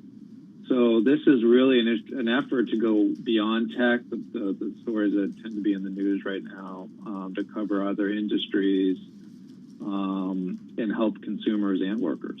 Okay, yeah, that's what I was. It's funny. We were just talking with Jill Weber of Business Week and Eric Balchunas about David versus Goliath, and it was about engine number one going after ExxonMobil, and they had a big win. And is that what it's about? Is David versus Goliath? Individuals, consumers who, in many ways, and some workers, and we saw this play out during the pandemic, right? That really got hurt hard and were left behind. While we know that there were some workers that were able to work at home. There was no really disruption in their lives. So is that what it's about? Like getting to some of those inequities that we really saw big time during the pandemic? Yeah, because there's plenty of research, and some people dispute this, but there is research showing that. So when you have a monopoly or a dominant firm in a market, of course, that company may have the power to raise prices and may lead to less choice. But some people think there are wider macroeconomic effects on productivity and income inequality. Like the superstar companies may pay their workers very well, but others in the economy who may not be working at those companies might be losing out. And so there are worries that when dominant firms or just a handful of dominant firms are controlling markets, there are bigger problems that are being caused. And so I think that's what the White House is trying to get at with it. So, David, now, what happens now? Because as we saw, we were listening to this, we were watching it. It was playing on our YouTube when Biden signed this executive order. He was flanked by members of his cabinet, by antitrust officials. What do they go and do now in order to put this into action? Right. So a lot of this now gets into rulemaking and regulation, which can be, as you know, kind of a long, grueling process because it can involve court challenges. So for example, one of the proposals or directives that is in the order is restoring net neutrality, the requirement that internet providers treat internet traffic as basically the same. And listeners might remember that was a big fight for many years. The Obama administration implemented net neutrality rules. They were challenged in the courts, eventually were undone. And so that went on for many years. So the impact was not immediate. And so I think that could be, I don't know if every proposal will be fought in the courts, but some certainly will be. So it could take some time, but even some agencies like the FTC are already acting to implement some of these ideas. Well, it's interesting. When you were kicked off, you said 72 new different initiatives and proposals, all government agencies overseeing different industries. It's all about being more competitive. And I was thinking, yeah, but it's an executive order, which can be overturned in a couple of years if there's a new president in the White House. But I do wonder, is this potentially going to create some significant changes in terms of how U.S. big business operates? Well, that's certainly the hope by those who want more aggressive antitrust enforcement and see a lot of problems in different markets. I mean, I think a lot of the directives in the order were telling like the antitrust enforcement agencies to get tougher on mergers, and so that's a decision that the agencies will have to make, obviously based on the facts of specific deals. But what this order does is it gives political support to enforcers and other regulators to take tougher action. They're not going to feel like they're out in left field or unsupported if they want to do something. Right, and they face their boss in the Oval Office on Monday. If it's like, hey, wait a minute, we had that big signing, remember that? Get to work. Yeah, exactly. Thank you so much, David McLaughlin, for breaking it down for us, Bloomberg News Department of Justice reporter on the phone from Washington, D.C. Well, let's stay in Washington, D.C. and get a check of the latest world and national news with Nancy Lyons in our 99.1 newsroom there. Hey, Nancy. Thanks, Tim. President Biden is taking executive action to promote competition in the American economy. Competition keeps the economy moving and keeps it growing. Fair competition is why capitalism has been the world's greatest force of prosperity and growth. Biden says the lack of competition, though, drives up prices for consumers and drives down wages for workers. The executive order includes 72 initiatives by more than a dozen federal agencies. Under the order, Biden bans or limits non-compete agreements, bans licensing restrictions for certain occupations, and also prevents employers from collaborating to suppress wages or to reduce benefits. More bodies have been found in the rubble of the collapsed condo building in Surfside, Florida. Search crews have found 14 more victims, bringing the total of confirmed dead now to 78. Surfside Mayor Charles Burkett praising the progress search teams are making. The pile that originally was approximately 4 or 5 stories is now almost at ground level. Burkett says they'll stay on the job until all the victims have been recovered. State and local officials have pledged financial assistance to families of the victims, as well as to residents of the building who survived but lost all of their possessions. To help protect California's power grid, residents there are once again being asked to reduce their electrical usage between 4 and 9 p.m. local time today. California Governor Gavin Newsom has also signed a drought state of emergency in 50 of the state's 58 counties, just as the state enters one of the worst heat waves of the summer. Temperatures expected to be at 110 degrees this weekend. Global news 24 hours a day on air and on Bloomberg Quick Take, powered by more than 2,700 journalists and analysts. All right, Nance, thank you so much. Carol Massar, Tim Stanovic. It is Friday. It is July 9th, 2021, and something's happening on Sunday. It's the battle of the billionaires in space. Billionaires. Remember the Muppets? Yeah, of course. Wasn't it? Branson will be the first one, but Jeff Bezos. And there's a heated debate and a heated argument going on right now, as our own Sebastian Tong writes, is getting worse. If you look at Blue Origin's Twitter account, it has recently dismissed Virgin Galactic's rocket-powered spacecraft as nothing more than a, quote, high-altitude airplane. Yeah. The vehicle apparently won't even break a widely recognized boundary of where space begins when it carries Virgin Galactic founder Richard Branson aloft on Sunday.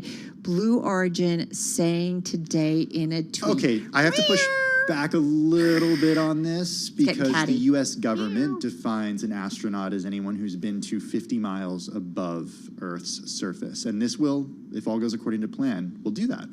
So they will be astronauts. Come on, boys. I know. You're going out in space. Well, here's my question. Although Carol. scientists, yeah. having been, I've said this a million times, daughter of a rocket scientist, like there are exact things about what space is. There are, and we're going to talk about those in a few minutes with Ed Ludlow, who's going to be on the ground in New Mexico on Sunday for this launch. I know. Blue Origin tweeted this. Check it out at Blue Origin's Twitter account. I also retweeted it. But it's sort of this infographic that compares and contrasts the Blue Origin's New Shepard experience with Virgin Galactic's experience. Mm-hmm. And I don't know why they're doing this. Like, what's the point? Can't we all just get along? Well, I think that's New part frontiers. of the, right, but it's also like, Blue Origin, are they trying to just like because you want to be the first. Because you know that. I guess. Maybe I just don't have that in me, Carol. I don't. I mean, I think we should be cheering everyone. It's amazing what the private sector has done in terms of space exploration, and it's far from being over. Anyway, the battle begins. This is Bloomberg.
breaking news 24 hours as flash. From Bloomberg World Headquarters, I'm Charlie Pellet. Best level of the day for the Dow, the S&P, NASDAQ. We are looking at records. Let's head right over to the first word breaking news desk for today's afternoon call. Here he is, Bill Maloney.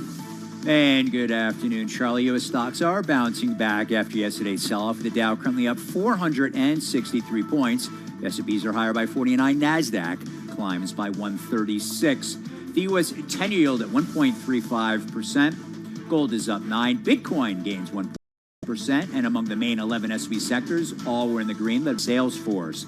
In other news, the downloads of 25 DD apps cash.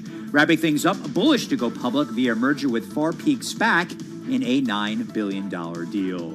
Live from the first breaking news desk, I'm Bill Maloney. UAWK on your terminal. I'm Charlie Pellet. Going to be Looking forward to it. This could be some cool stuff. And you know who's going to be on the ground there in New Mexico?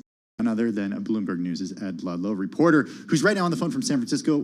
Hi, but I'm excited. You know, 9 a.m. Eastern. In an aeroplane that is dual fuselage with big takes off like a normal aeroplane. It is pretty high altitude, and that's just the stage one. It's from the middle of the wing, and then its engine ignites, and then it accelerates rapidly on an upward arc to around 50 to 55 miles above Earth's atmosphere, which is the point of controversy because there's debate about whether that really is going into space or not. Is it? Well, if you're on NASA, and I think NASA is a pretty good standard, you know, to go by. NASA says that anything above 50 miles above the Earth's atmosphere, above Earth, is space. That anyone goes beyond that point is technically an astronaut. But others disagree. The others say that the Kármán line, which is 62 miles above Earth, the kind of internationally recognized boundary of space, is true space. And Blue Origin, if you follow them on Twitter, they've been tweeting the differences between their system and their ambitions versus Virgin Galactic's. And they say that Virgin Galactic are not going into space. Blue Origin, which is the company owned by Jeff Bezos, says that they simply are operating a high-altitude plane. Okay, hold on. What do you think about this, Ed? Because here we are. This is not Wendy's versus McDonald's, like duking it out on Twitter, Or is right? it? That's a really good analogy. Like, why is this happening? Because it's not like out a race between two billionaires. Let's be honest, me yesterday in Sun Valley, I shouted out to him, Jeff, how are you feeling about Blue Origin? How are you feeling about July 20th? And he didn't reply. By comparison, Richard Branson has been on international media and TV for weeks, drumming up interest and excitement about this. You know, when they do reach that 50 to 55 miles above Earth height, they will experience weightlessness. There will be 6 people on board total, 2 pilots, 4 crew members. They call them crew members. They'll unbuckle and they'll float around for a few minutes. And I've never felt or experienced weightlessness. I would love to, believe me. But I personally would take that to be in space because I'm not sure where else you could do that. Do you have, other than, do you have 250 grand to go and do a 4-day? I think you know the answer to that question. I do not have the capital to fund my own space. But that's why I say this is a billionaire's race, because ultimately, you know, the near-term ambitions for these two companies are funded by different means. You know, Virgin Galactic is a publicly traded company. It was a de-SPAC. And Blue Origin is bankrolled by Jeff Bezos. But at the end of the day, it's those two men that have made this happen. And they're putting themselves in pole position to be among a few people in history to ever go into space, you know, as civilians. Well, and this is all about the development of space tourism, right? Correct, and you look at Virgin Galactic shares, we've been talking about it this week on air, on a tear this year. They've more than doubled. Is there a viable business that these billionaires, these space billionaires are creating, Ed, that will be with us for years to come? So what Virgin Galactic say about this is that their business model and future profitability is based on the efficiency of manufacturing the spacecraft, because theirs is not a rocket that just simply shoots straight up. It's a plane. It's more energy efficient. But they basically say that the way they go about building these planes is that they can do this at volume and they can get regular flights. They say they charged around $250,000 for the first 600 people that signed up. They're not taking orders at the moment. They're not taking bookings. But they're very confident that going forward that they will be cash flow positive and reach profitability based on the business model. There are others out there that disagree. I think we've discussed this, guys. Elon Musk says that launching as a business has a peak of about $3 billion a year, regardless of the payload that you're sending up. For him, the money's in the data, Starlink, space internet, things like that. Right. And Elon Musk, with respect, is a good authority on this, but Virgin Galactic is very, very confident that this is a viable business model. And Virgin's got Virgin Orbit, which is not connected to Virgin Galactic anymore, but it's still part of the Virgin Empire, and it does satellites. Yeah, it does, and for a very similar delivery mechanism. It's basically a custom 747 that goes to high altitude, and the rocket drops off the bottom, and then from that altitude launches on a sort of arc. But same result, right? They put satellites into orbit, and the money comes from the data generated. So $250,000 a pop for a trip times 6 half. It's an interesting thing, and I'm looking forward to that special. Oh, thank you. It's going to be Sunday. fun. 9 a.m. All right, stick around. We've got the chart of the day. Oh, we don't. This is Bloomberg.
Broadcasting live from the Bloomberg Interactive Broker Studio in New York. Bloomberg 1130 to Washington, D.C. Bloomberg 99.1 to Boston. Bloomberg 106.1 to San Francisco. Bloomberg 960 to the country. Sirius XM Channel 119. And around the globe, the Bloomberg Business app and BloombergRadio.com. This is Bloomberg Business Week.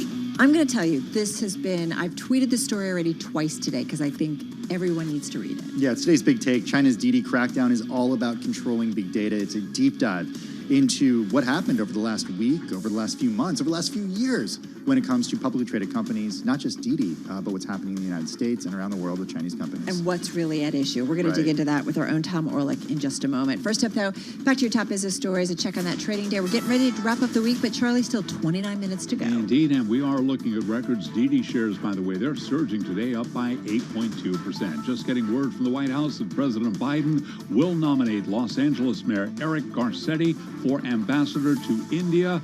Garcetti has been mayor of Los Angeles since 2013. Stocks registering more records today amid a broad-based rebound. Treasuries have snapped an 8-day rally fueled by concerns about global growth amid the spread of COVID-19 variants. Right to the numbers with the S&P up 48 now, best level of the day, up 1.1%. The Dow also pushing higher at a record, up 453, up 1.3%.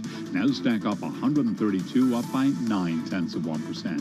10-year yield 1.35%. 10-year now down 19 seconds. Nasdaq 100 index up 0.7. Russell 2000 up 2.1%. Dow Transports up by 2.7%. Gold advancing 0.5%, 18.10 the ounce. And West Texas Intermediate crude up 2.3%, 74.63 a barrel. The World Health Organization says coronavirus infections are rising across most regions of the world as the Delta variant spreads. Wall Street and the medical community closely watching those coronavirus variants. Dr. Andrew Pekosh is a professor of molecular microbiology and immunology at the Johns Hopkins Bloomberg School of Public Health. Every vaccination is a good thing. I would love to see these vaccination rates get much higher than they are right now. We've reached a stage where many of the people who are vaccinated now, obviously they're protected from infection, they're protected from severe disease. We haven't reached those levels that really give us a population-based benefit from vaccination yet. That's that herd immunity thing that you hear about all the time. Dr. Pekosh with the Johns Hopkins Bloomberg School of Public Health, which is supported by Michael R. Bloomberg, founder of Bloomberg LP and Bloomberg Philanthropies. Mixed day for a lot of the vaccine names, for the most part higher. Pfizer shares up now by 1%. Its German partner BioNTech, the ADRs up 4.2%. ADRs of AstraZeneca up 0.7. Moderna on the minus side after yesterday's rally, down 0.5%. Johnson & Johnson up by 0.5%. Recapping 10-year yield 1.35%. S&P, the Dow, Nasdaq all at records. S&P up 48, up 1.1%. I'm Charlie Pellet. That is a Bloomberg Business Flash. All right, Charlie, thank you so much. I want to get right to it because this really, I've been talking about it all morning, driving everybody crazy. I love this story. It's our Bloomberg Big Take. It goes a long way in understanding, explaining China's recent crackdown on Didi and really China's bigger clampdown, I should say, on the ability of Chinese companies to list overseas and do what they will with all the data they're collecting. There are a lot of moving parts to this. We've got a great voice to break it all down for us. Tom Orlick is chief economist at Bloomberg Economics. He's on the phone in Washington, D.C. So, Tom, we've all been talking about Didi and China restricting, listings of Chinese companies in overseas markets, the U.S. and others, and trying to make sense of what's going on. Our story from Bloomberg News, the Big Take, says it's all about controlling big data. Help us understand that. So the Chinese move against Didi, the Chinese version of Uber or Lyft, which recently listed in the United States, really it brings together a couple of big important threads. So the first one, as you mentioned, is to do with big data. China, like all other countries in the world, sees huge potential with big data, but also huge risks if it falls into the wrong hands. National security risks, potentially, if other countries can access the data and use it to get a really clear read on what's happening inside China. The other piece of it, and this touches on a story from last year around Alibaba and Ant Financial, is growing concern in China, like the concern there is in the United States, about the power of big tech and the ability of these companies, which have a kind of monopoly lock on particular markets, to gouge customers and also sort of drain their workers as well. Well, where does the Chinese Communist Party come into this and their desire to remain in power, but also to spread wealth out among a more wide range of people than just a few concentrated billionaires? That's a great question, Tim. I mean, some people go very quickly to the kind of familiar communists versus entrepreneurs narrative, right? And they tell a story about how the Communist Party doesn't like the private sector, they don't like individual success. I don't actually think that's the right explanation for what's going on. I think there's two big concerns for China's government. The first one is national security. I'm sure you remember back at the end of 2020, in the US, there were lots of voices, President Trump, Senator Rubio, saying, we shouldn't have Chinese companies listing here. We shouldn't be financing China's development with US dollars. Well, turns out the Chinese have got the same concern, right? They don't want Chinese companies listing in the US because they see that as a vulnerability, as a dependence on US funds, which maybe gives the US a kind of a lever or a window to look into what's happening in China. And then the second concern, as you mentioned, Tim, is a kind of, I guess you could sort of broadly say it's a concern about equality, right? Do we want to live in a society where a couple of tech entrepreneurs are controlling the whole market and sucking up all the profits? Or do we want to have a bit of a tougher regulatory approach so that it's easier for other new entrants, new entrepreneurs to come into the market? It's interesting because it feels like, Tom, both the United States and China are worried about this growth of data in general, but a few companies that really are dominating the collection of data. And we know data is increasingly powerful in everything we do. And it sounds like this is a time when we need greater global collaboration on this than ever before. And forgive me, just got about 35 seconds. Yeah, I think it would be great to have a collaborative global approach, Carol. But what we're seeing right now is that data is valuable, but it's also deeply connected with national security, right? Why is the U.S. concerned about TikTok, the social media app? Well, it's because TikTok has a window into the lives of millions of Americans. And if TikTok is owned by a Chinese company, well, maybe that gives the Chinese government a window into the lives of millions of Americans. On the Chinese side, as we've seen with the concerns about Uber, they're thinking very much in the same direction. I'm sorry, I misspoke. No, that's okay. Tom, thank you so much, and I highly recommend everybody go to Bloomberg.com or check out our Twitter feeds for the whole story. Yeah, fantastic story, The Big Take. In the meantime, let's get a check on world and national news with Nancy Lyons in D.C. Hey, Nancy. Thanks, Tim. President Biden says it's time to ease regulations and bring back more robust competition. He says major corporations have an unfair advantage, and that's not helping the economy. Rather than competing for consumers, they are consuming their competitors. Rather than competing for workers, they're finding ways to gain the upper hand on labor. And too often, the government has actually made it harder for new companies to break in and compete. He signed an executive order targeting 3 sectors where he believes consolidation has led to higher prices: agriculture, technology, and drugs. The president spoke earlier today with Russian President Vladimir Putin and urged him to take action to disrupt online criminal organizations in his country. Biden says he made it clear to Putin, even if Russia is not sponsoring ransomware attacks, we expect him to act. President Biden is planning another move aimed at easing former President Trump's tough immigration policies. A draft order seen by the New York Times says U.S. Immigration and Customs Enforcement will generally stop detaining or arresting undocumented people who are pregnant, nursing, or have had a baby in the previous year. Internal government data shared with the Times show ICE has arrested undocumented pregnant immigrants more than 4,000 times since 2016. The language in the policy will be gender neutral, acknowledging that transgender men can give birth as well. That's another departure from past directives. In Washington, I'm Nathan Hager, Bloomberg Radio. Global news 24 hours a day on air and on Bloomberg Quick Take, powered by more than 2,700 journalists and analysts in more than 120 countries. I'm Nancy Lyons.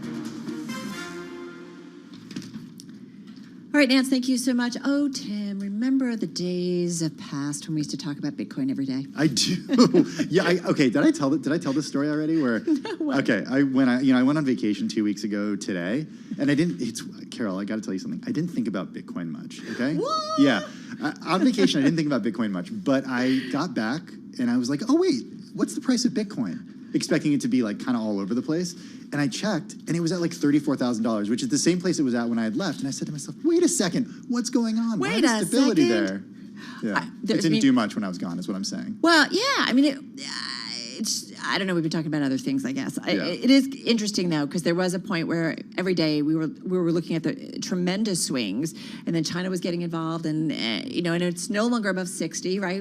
60,000. It's come down in a big way, and it's interesting because you have folks like Guggenheim Investments Chairman Scott Minerd. He actually weighed in over on CNBC, and he said there's no reason for investors to buy Bitcoin at the moment.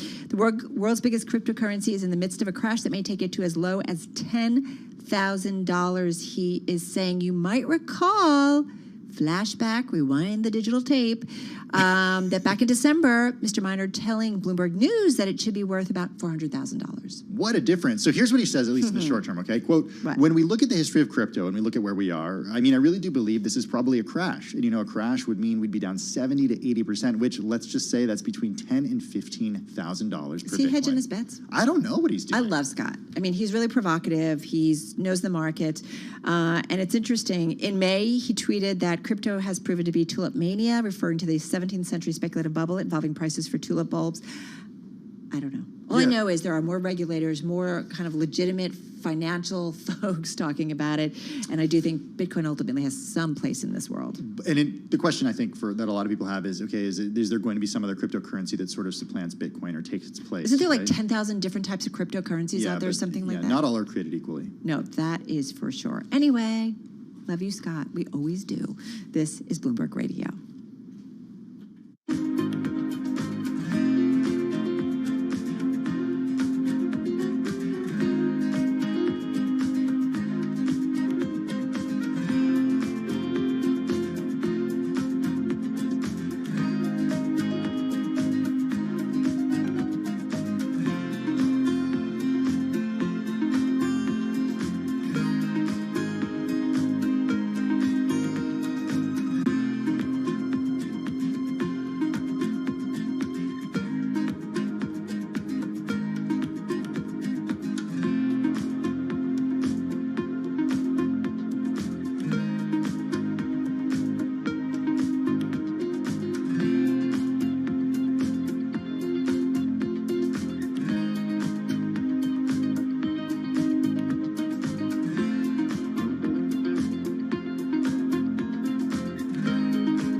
updates, headlines, and breaking news 24 hours a day at Bloomberg.com, the Bloomberg Business app, and at Bloomberg Quick Take. This is a Bloomberg Business Flash.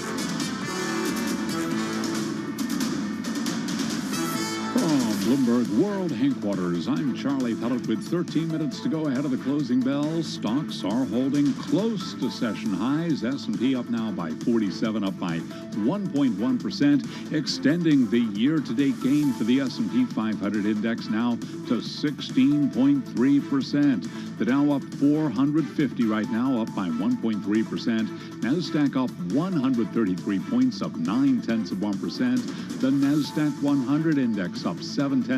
Russell 2000 up 2.1%. Dow Transports up 2.5%. Key takeaway, broad-based rebound.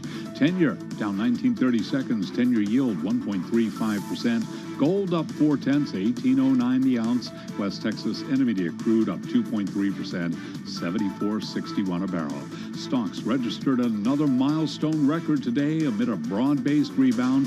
Treasuries have snapped an 8-day rally fueled by concerns about global growth amid the spread of COVID-19 variants. Again, recapping, stocks at a record. S&P up 47, up 1.1%. I'm Charlie Pellet. That is a Bloomberg Business Flash. I'm driving in my car. I turn on the radio. How about you let me drive? Oh, no. Who's gonna drive you home? Honey, please, I'll do the driving. Drive on. Excuse me, I want to drive. Just drive, baby. It's the question that drives us.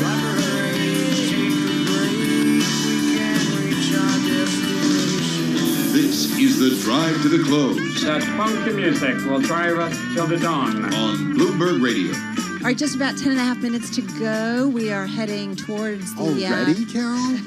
Time flies when you're having fun. Time flies when you're having fun. It has been a fun week, an interesting week, some volatility this week. And let's get to it with Nadia Lavelle. She is Senior U.S. Equity Strategist at UBS Global Wealth Management. Nadia joining us on the phone in New York City. Nadia, good to have you here. How do you explain this week? We had some selling, we had some buying. It's a risk-on trade today. What do you believe investors are focusing on right now? Yes, it's so great to be here. Thank you for having me. Sure. So in terms of the volatility this week, we do think that it has to do with a confluence of things ranging from, concerns around peak growth, labor supply shortages, potentially curtailing growth. Obviously, the Delta variant and the emerging Lambda variant is giving some pause and concerns around global growth. I do think that, though, that investors should be focused on the overall strong economic growth that we're expecting in Q2 and that trend to sort of continue into the back half of the year. And then we expect to see above trend growth into 2020. It's going to be okay, right? At least for the next 6 months. Right? Absolutely. It's going to be okay. Earnings kick off next week. We are expecting another strong quarter of earnings. And at the end of the day, what drives the stock market is earnings. Yeah. And we do think that earnings is set up to beat. I mean, I'll unpack that just a little bit more for you. When we look at Q2 expectations, we think that they're just too low, right? What do you mean?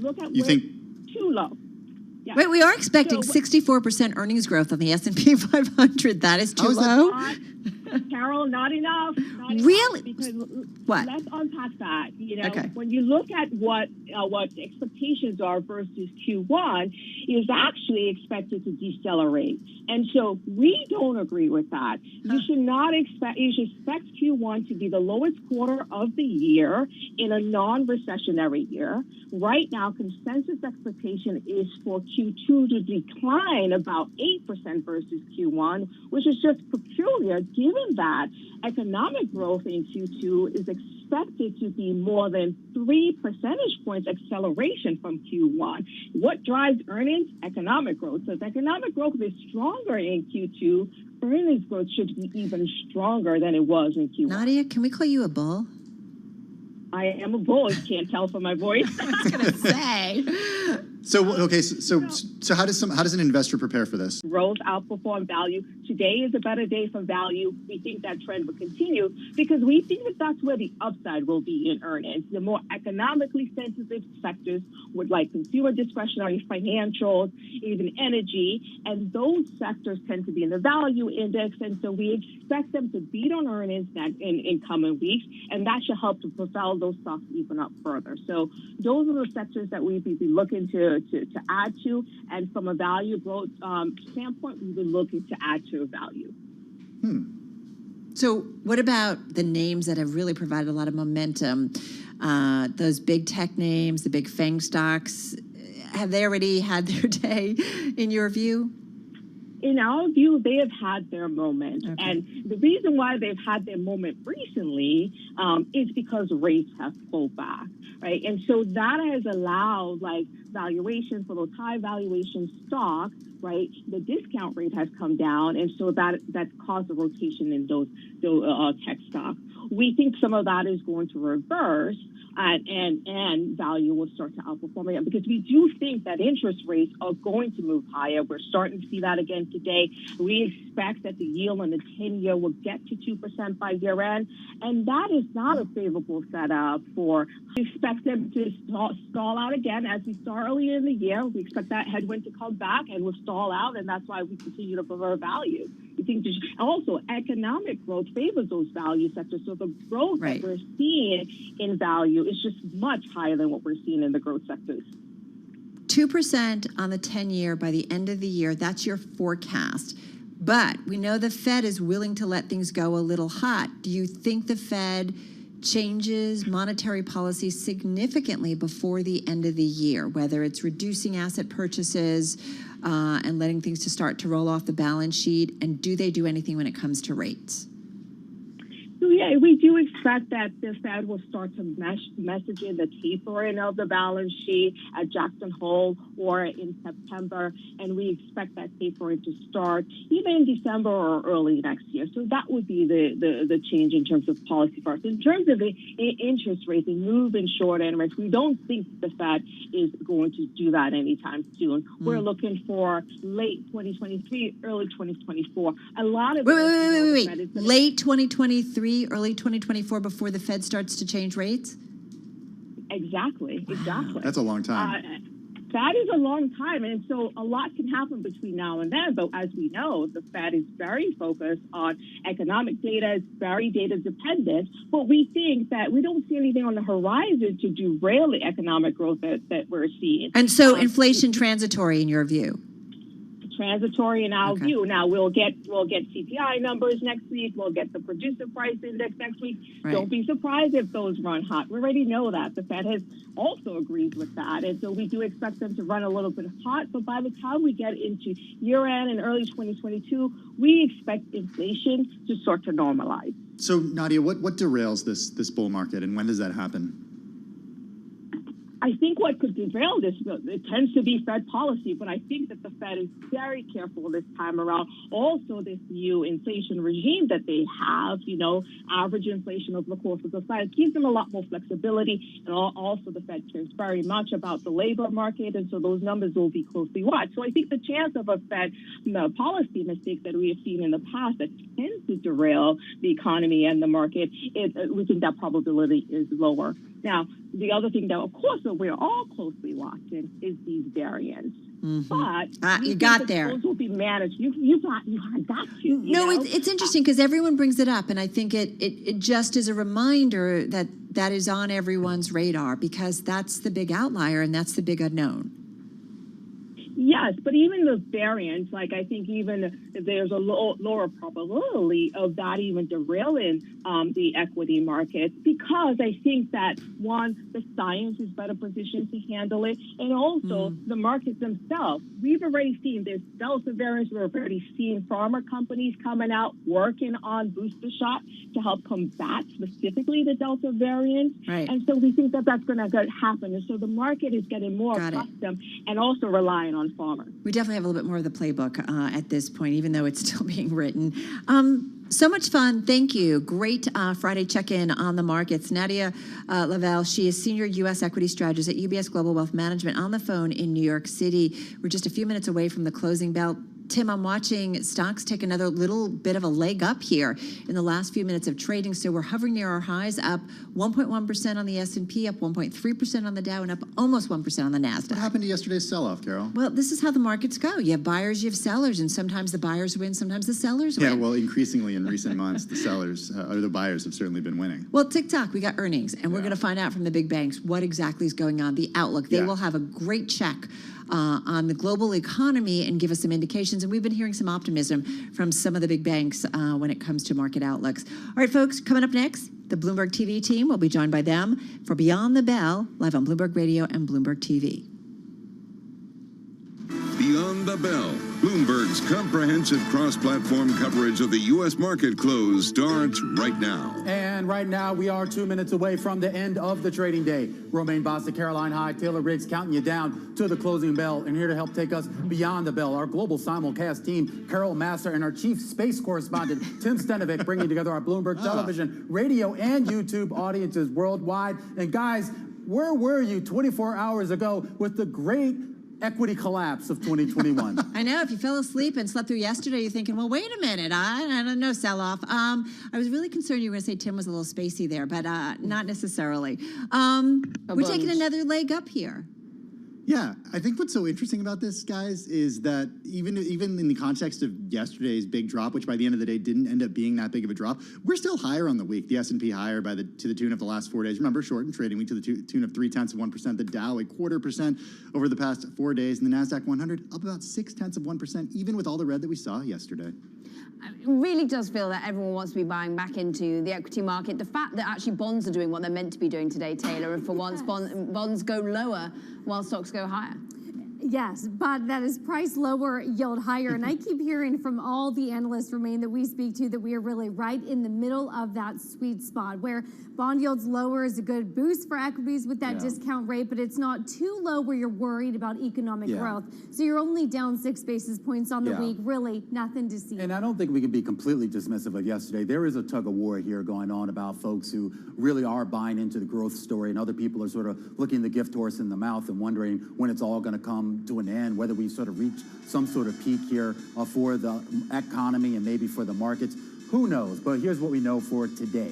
For today, you're talking about record highs, 43.69 and change on the S&P 500, roughly 48 points higher, 1% on the day. That's going to be good enough for a gain on the week. The NASDAQ also higher slightly on the week by about 0.4%. That's largely because of a 1% gain today, 142 points. The Dow Jones Industrial Average up 446 points today, up 1% here on the day, also good enough for a gain on the week. The Russell still in the hole, still in the red on a weekly basis, down about 1%, but for the day, posting a whopping 2% gain, Carol. Yeah, pretty interesting. And if you look at the moves overall, it does feel like, generally speaking, for the week overall, we didn't do a lot, but on a day-to-day basis, we definitely did see some swings, Taylor.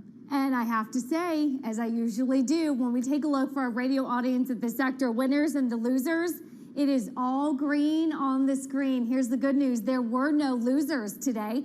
Let's start with some of the winners. Of course, with yields finally getting that lift up, some of the big outperformers are dividends, banks, insurance companies, energy. You're up anywhere from 2 to 3.5% as that reflationary trade really comes back into vogue. And you are seeing a little bit of some underperformance, though it's still green for our losers. You're up still 0.3% for some of the retail, pharma, hardware, household products, utilities, some of those bond proxies that typically don't do well when yields rise. This puts a lot of pressure on Tim because he's got to come up with decliners. Yeah. I know, it's a tough day for him. All right, wasn't so tough for me. A lot of gainers. S&P 500 down, NASDAQ and the NASDAQ 100 closing at a record highs. That's just crossing the Bloomberg terminal. So let's get to some of those gainers. Financials are going to be in focus next week with the big banks reporting. Discover Financial getting a jump start on it, up 6% on an upgrade over at Citi. They upgraded to a buy from a neutral, upping the price target to 150. Barclays also raising its price target. Chinese ADR is also in focus, rebounding after the Chinese government clamped down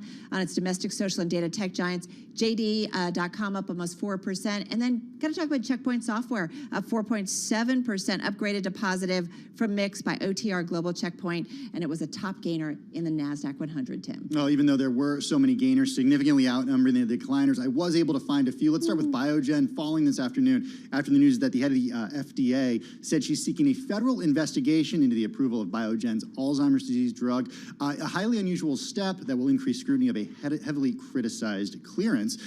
Space, we got to talk about Virgin Galactic, SPC down by more than 6.6% today. This coming ahead of Branson's flight on Sunday morning. Tune in, 8:30, 9 o'clock, Wall Street time right here, Bloomberg Radio and Bloomberg TV. Peloton finishing the day down by more than 5%. Look, it hit its low of the year on May 5th, but still up by more than 40% since then. And from space to, well, the dollar coming back down to earth, guys. I'm looking at the FX market. We go cross-asset on the global macro movers. The dollar index off by 0.4%.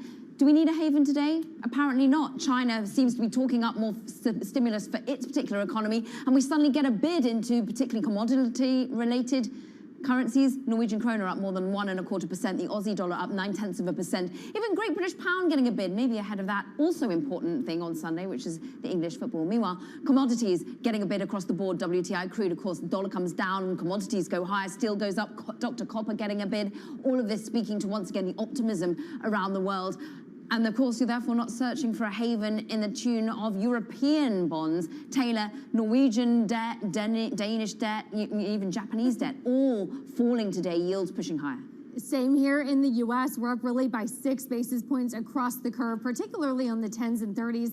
But this is a weekly look. And actually for the week, we're still down on the week by 6 basis points. But really incredible, the unwinding of some of that downward move that we see in yields, given the lift up today, but still overall down slightly on the week. And this really folds in, Carol, into gosh, some of the concerns that we've gotten with yields lower that really boost tech, and people think it's good, but they're totally shrugging off some of the headlines from the Biden administration about those executive orders wanting to look at, quote, some of the bad mergers that have already taken place.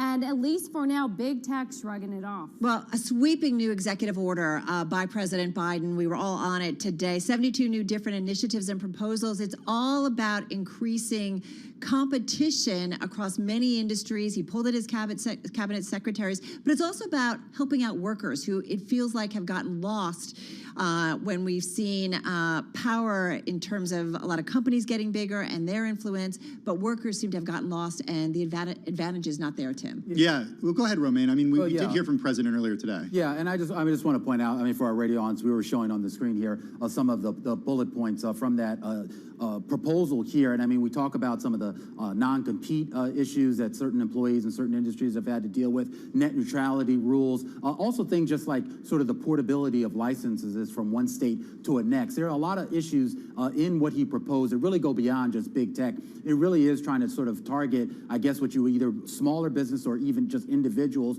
and give them maybe potentially a little bit more power. I just also think it's significant here, Tim, that he's doing this all through executive order, really trying to make an end run around Congress and just all the divisiveness in Congress. It'll be interesting to see whether he can make this work, because there's certainly going to be some pushback by some of these industries. Oh, there probably already is. I mean, look at the Chamber of Commerce is coming out and saying that there's not a problem with concentration. It's so interesting that Taylor said that the market's seeming to shrug this off. I had the same thought throughout the day, and we had David McLaughlin from the Justice Department, Bloomberg News reporter, on our show saying, well, look, now the tough work begins. When Biden made this announcement, when he signed this executive order, he was flanked by members of his cabinet, by antitrust officials. Now they have to go out and get this work done. And as Carol has made the point earlier in the day, an executive order can be undone by the next administration.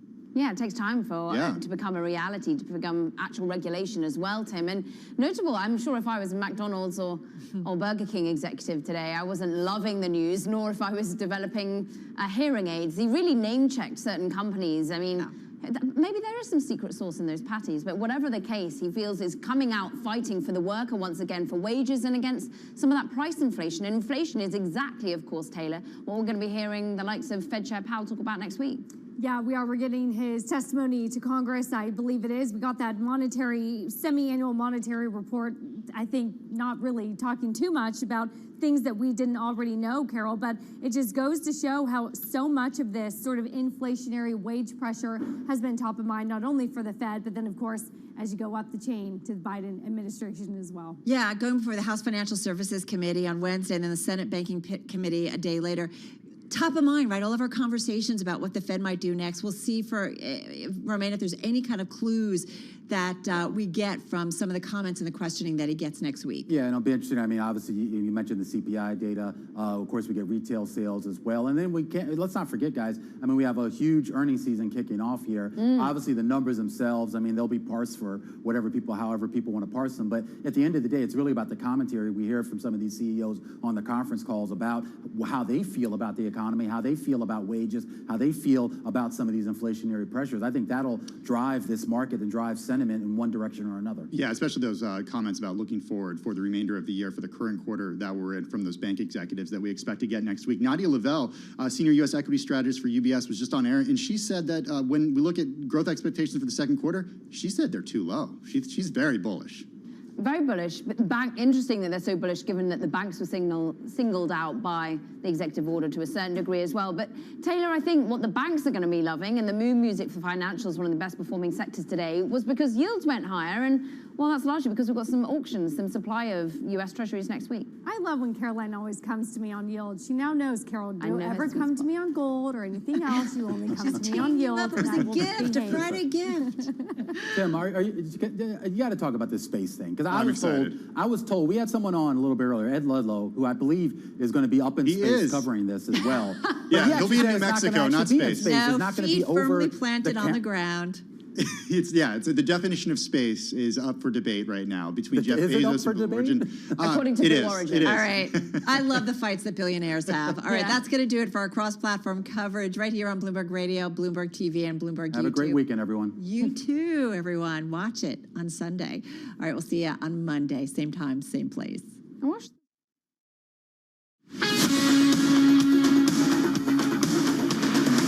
This is Bloomberg Business Week with Carol Masser and Bloomberg Quick Takes Tim Stenovic on Bloomberg Radio. So tee it up. Remind everybody on Sunday. All right, 9 o'clock. That is when the launch happens. Richard Branson going to space about 50 miles above the Earth's surface. And we know there can be delays. There could be, yeah. Weather. Check it out. Bloomberg.com, Quick Take, Bloomberg TV. We'll be watching. Good luck with it. Thank you. Have a great weekend. All right, you too. All right, let's get to Nancy Lyons with a check on world and national news. She's in D.C. Hey, Nance. Hey, Carol. President Biden is moving to reverse what, in his view, has been 40 years of misguided antitrust policy that raised costs to consumers and depressed wages. Bloomberg's Irv Chapman has more on Biden's signing of a series of executive orders. The president said too many households depend on a single high-cost internet service provider, and even low-paid hotel workers have to sign agreements not to jump ship to a competitor. We see it in big agriculture, in big tech, in big pharma. Rather than competing for consumers, they are consuming their competitors. Capitalism without competition isn't capitalism. It's exploitation. The president wants to allow Americans to fill their drug prescriptions in lower-priced Canada and to buy hearing aids over the counter without going to a high-fee specialist. In Washington, Irv Chapman, Bloomberg Radio. President Biden is pressuring Russian President Vladimir Putin to crack down on ransomware attacks directed at the U.S. and originating in Russia. White House Press Secretary Jen Psaki says during a discussion today, Biden underscored the need for Russia to take action to disrupt ransomware groups. This is the first time, even though ransomware attacks have been increasing over the past 18 months, if not longer, that there has been this level of engagement at this level. Psaki says the president is committed to continuing talks on the topic with Putin. Senate Majority Leader Chuck Schumer says the Senate may need to stay through the August recess to pass President Biden's infrastructure agenda. In a letter to Democrats, Schumer advises the time is of the essence. Global news 24 hours a day on air and on Bloomberg Quick Take, powered by more than 2,700 journalists and analysts in more than 120 countries. I'm Nancy Lyons. So one of the things we focused on during the week was infrastructure and President Biden's massive infrastructure, hard infrastructure spend, about $579 billion. Our Bloomberg Business Week Weekend Show features an interview we did with former Transportation Secretary Rodney Slater. In this excerpt, he talks about why it's important to invest in various types of infrastructure. We are the most mobile society in the world, and we move significant amounts of freight and all the kinds of products that we take for granted when we go to a grocery store, when we go to a department store, that sort of thing. And many of those goods are moved by trucks, many moved by trains. And even during the pandemic, these workers were on the front lines, again, keeping our economy going. But you're right, transportation, I've always said, is about more than concrete, asphalt, and steel. We have to look at new means of investing in transportation. We have to, frankly, wean ourselves from a dependence on fossil fuels and look at new renewed energy sources. I think the president has challenged us in that regard, even with his campaign theme of building back better, not just building back, but building back better, and shoring up our infrastructure so as to withstand some of the natural disasters that we're facing, especially on the coast. So we've got a lot of work to do. I think we've got the professionals to get that work done. Right. The American people want it done, and it's key to our pursuit of happiness. So I think that there is much about the new that has to be done, but also we have to maintain the system that we have currently. And that was former Transportation Secretary Rodney Slater. He was also administrator of the Federal Highway Administration and today is a partner at the international well-known law firm and lobbyist Squire Patton Boggs based in Washington, D.C. You can hear more of that interview and conversation. That's on our Bloomberg Business Week radio weekend show. And you can also find it on our podcast feed at Bloomberg.com. Definitely one of the big topics of the week and certainly one of the massive programs that the president is trying to do. We know he did another one today talking about an executive order to increase competition within U.S. companies. You're listening to Bloomberg Radio.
updates, headlines, and breaking news 24 hours a day at Bloomberg.com, the Bloomberg Business app, and at Bloomberg Quick Tape. This is a Bloomberg Business Flash.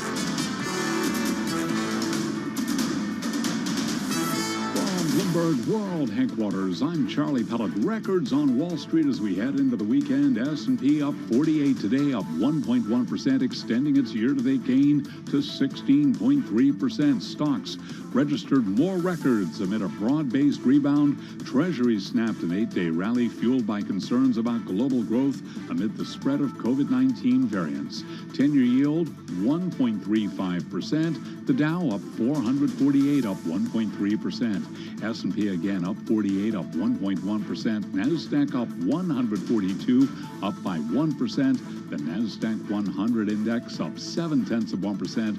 Russell 2000 up 2.2%. Dow Transport's also taking part in that broad-based rally, up by 2.5%. Gold up 0.3%, 18.08 the ounce. West Texas Intermediate crude up 2.3%, 74.65 a barrel. Big day for Stamps.com, the online postage company. It's agreed to be acquired for $6.6 billion in cash by private equity firm Thoma Bravo.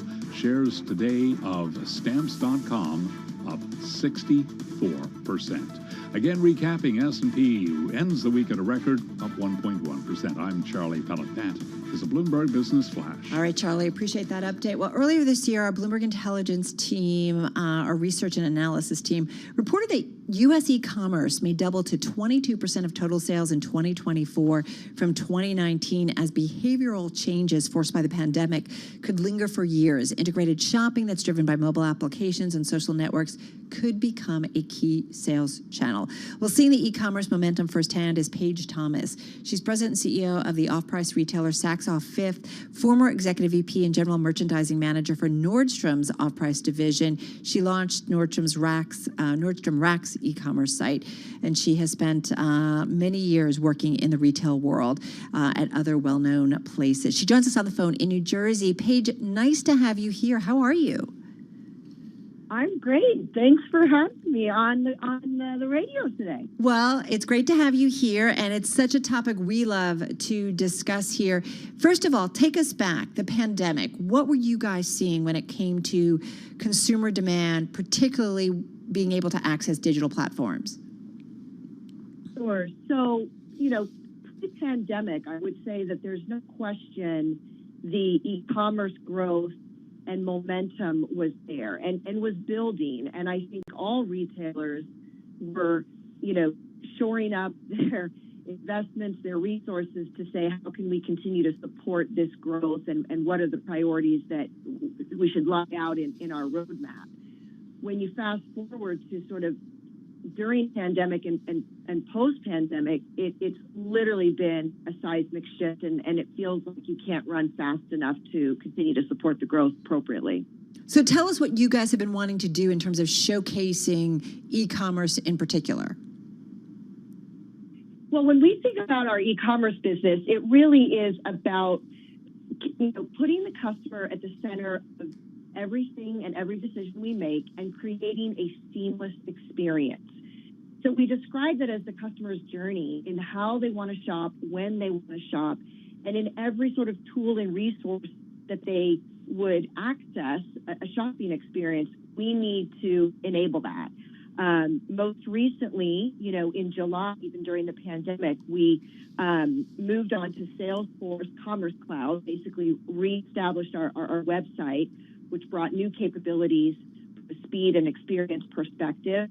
In the holiday time period, we enabled Klarna, which is a buy now, pay later experience for the customer so that they can, sort of manage their finances. And in April, we launched our mobile app, and that has been a huge success, another enabler for the customer. They do research on the app, but they can also check out. They can, all the things that you would expect, and the way that customers are, using their mobile phones, it's been, the results have been phenomenal.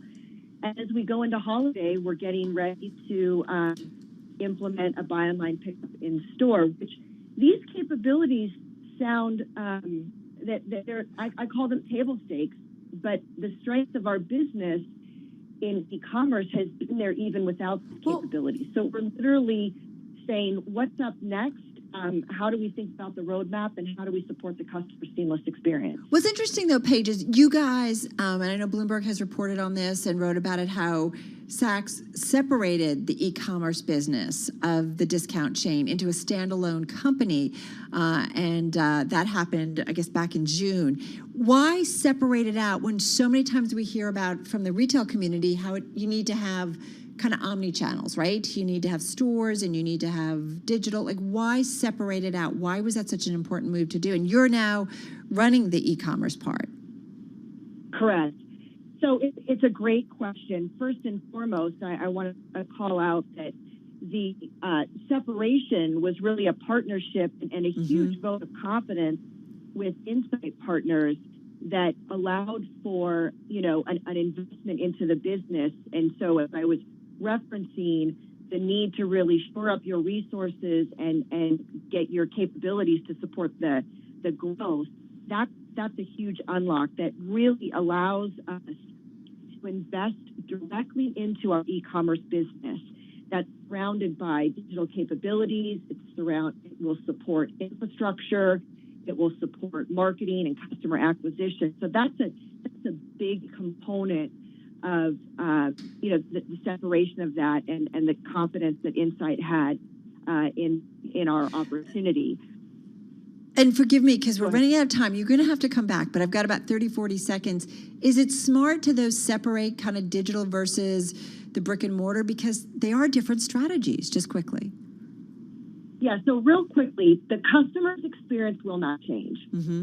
So Saks Office will show up to the customer in the exact same way. And if anything, Carol, it should only get stronger. So when I talk about the capabilities of buy online, pick up in store, that's a store experience.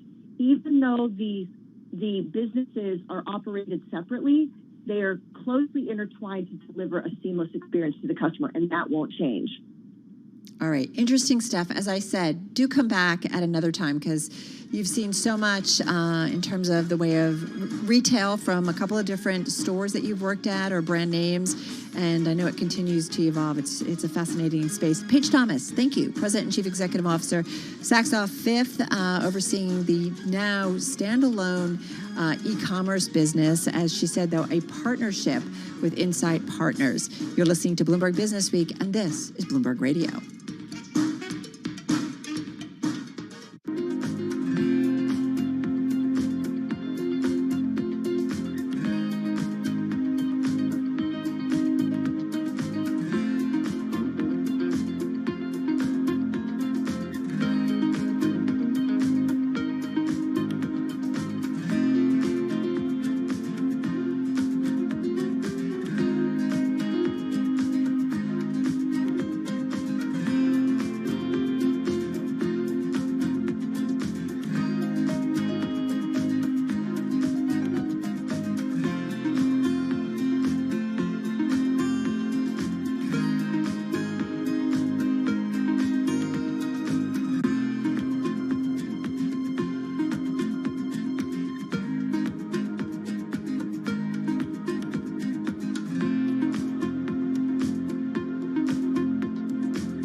Broadcasting live from the Bloomberg Interactive Broker Studio in New York. Bloomberg 1130 to Washington, D.C. Bloomberg 99.1 to Boston. Bloomberg 106.1 to San Francisco. Bloomberg 960 to the country. Sirius XM Channel 119. And around the globe, the Bloomberg Business app and BloombergRadio.com.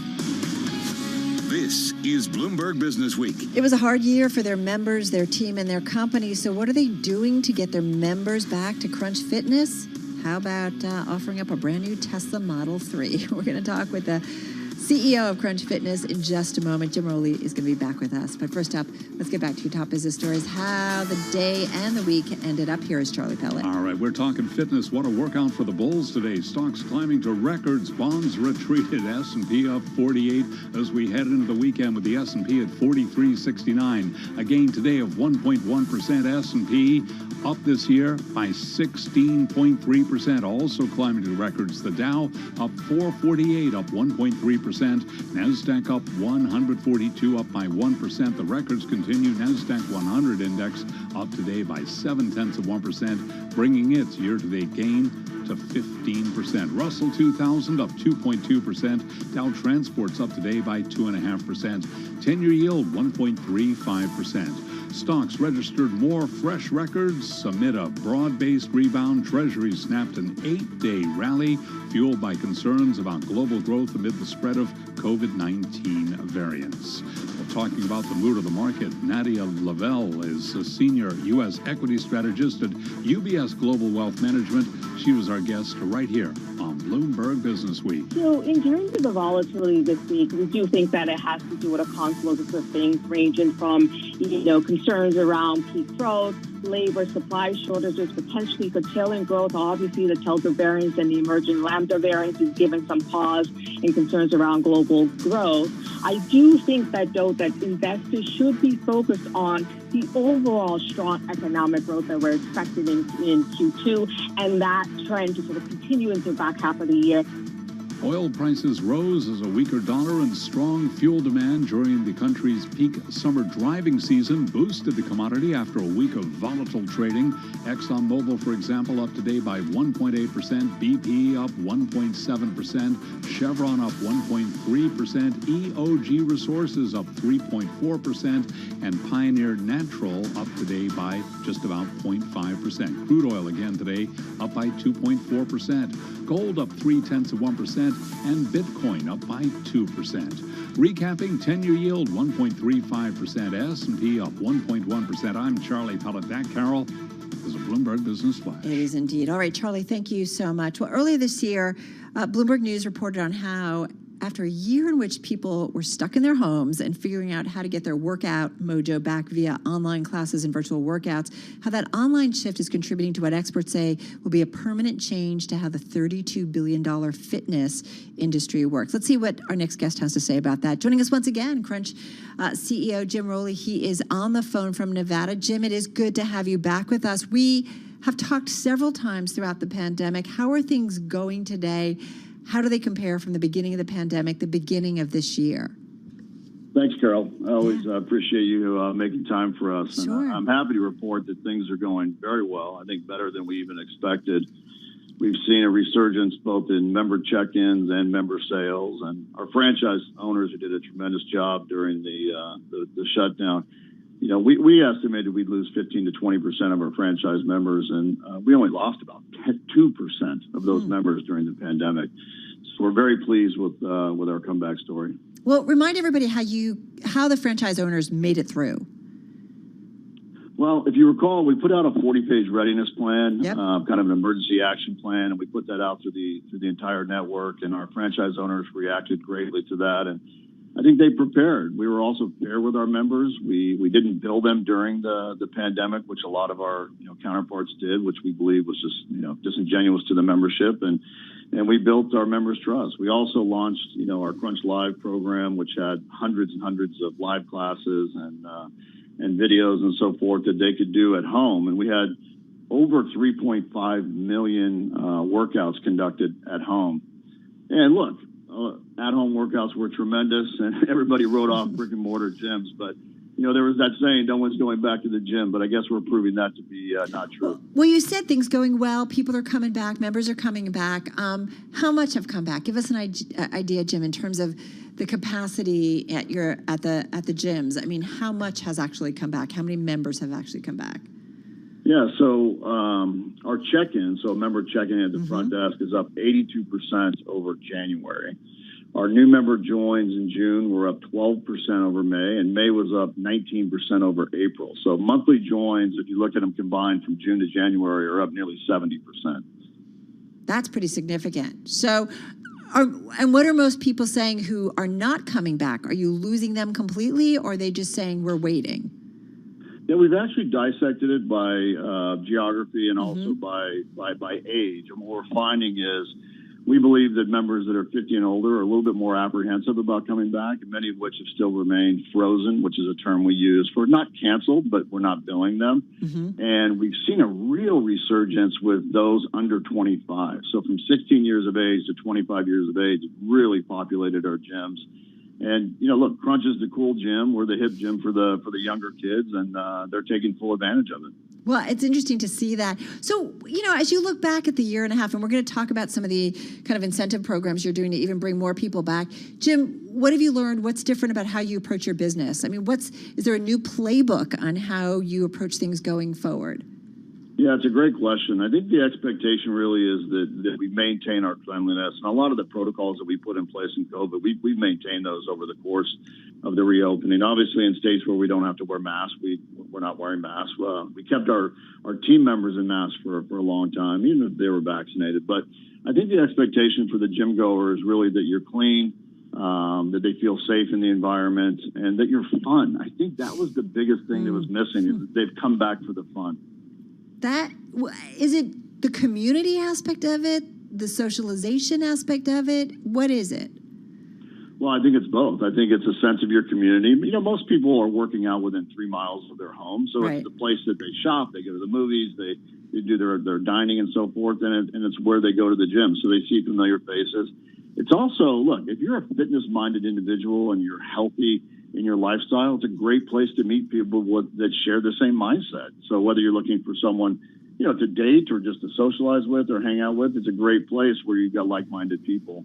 I also think that, look, COVID had many silver linings. I think people got a new sense of balance and purpose, and a lot of people tried new things. But it also created a level of isolationism where, people discovered it's not that great just to be alone. And I think that even working out at home, and I applaud those people that took up the at-home workout and maintained their fitness, but you have to be incredibly disciplined to get up every day and go to the same room with the same machine and do the same workouts. And I think people like the versatility and the variety that the gym offers. All right, sit tight for a second, Jim, because I really want to find out. I want to know about the office meeting where somebody said, we're going to give away a Tesla, because I want to know about that. Sit tight. We're going to do a little bit of world and national news. We're going to come back with Jim Rowley, CEO at Crunch Fitness, on the phone from Nevada. Let's get to that world and national news. Here is Nancy Lyons once again. Hey, Nance.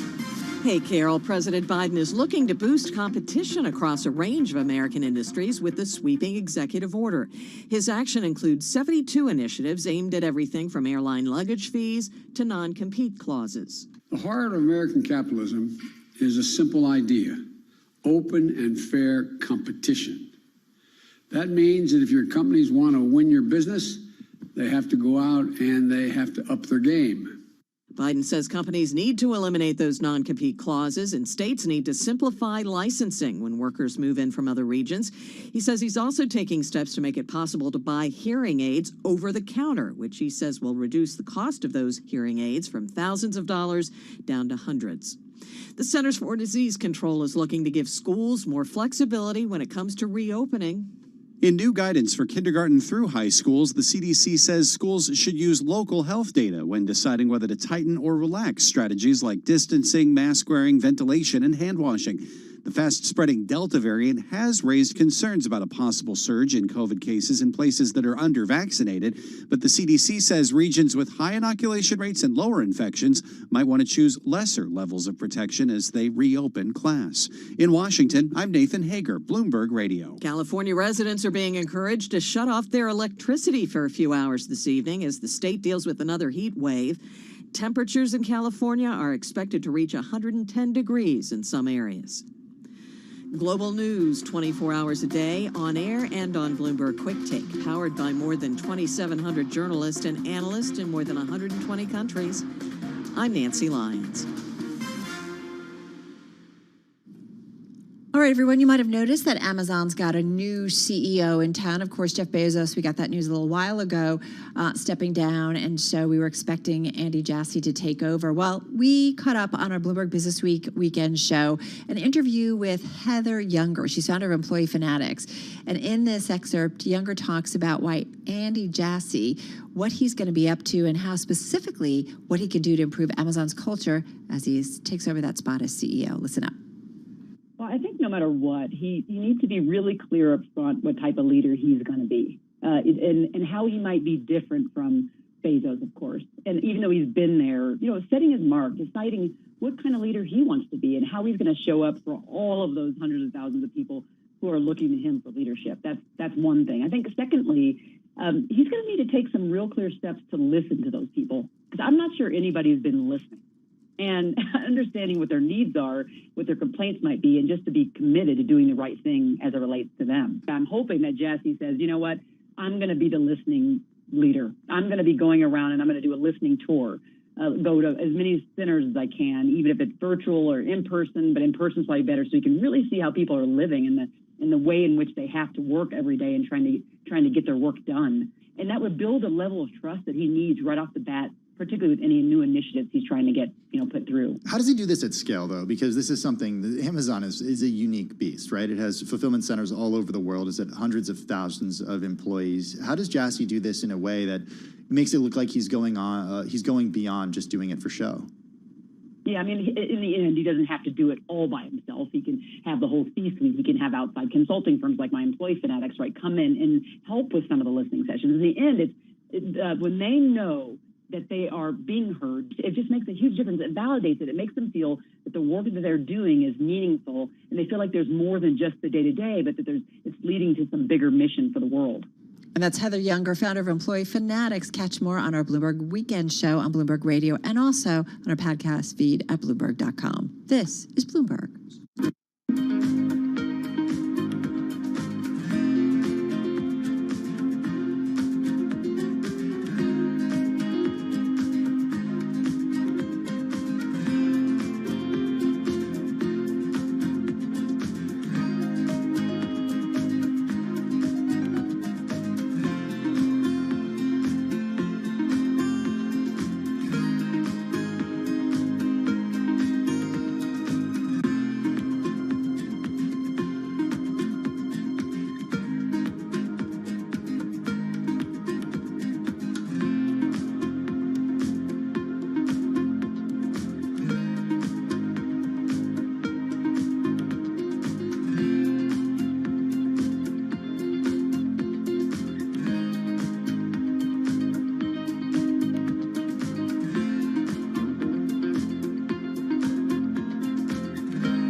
updates, headlines, and breaking news 24 hours a day at Bloomberg.com, the Bloomberg Business app, and at Bloomberg Quick Tape. This is a Bloomberg Business Flash.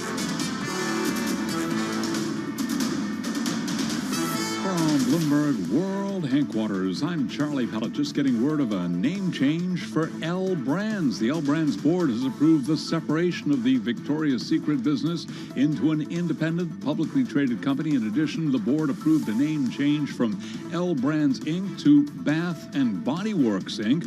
L Brands stock symbol will also change from LB to BBWI. That name change, by the way, expected to become effective on August 2nd.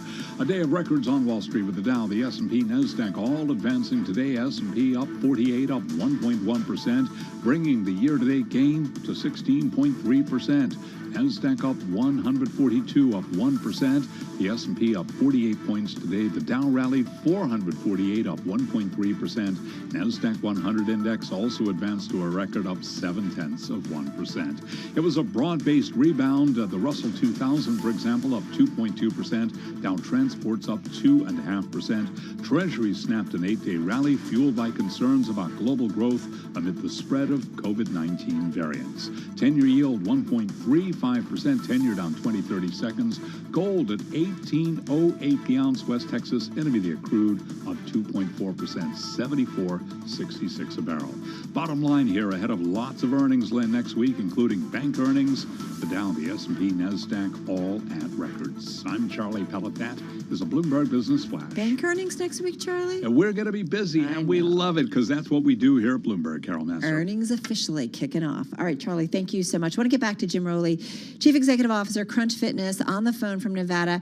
Before I get to the Tesla, Jim, tell me, Crunch Live, what's the future of that? You said that you launched that during the pandemic. Over 3.5 million workouts at home happened.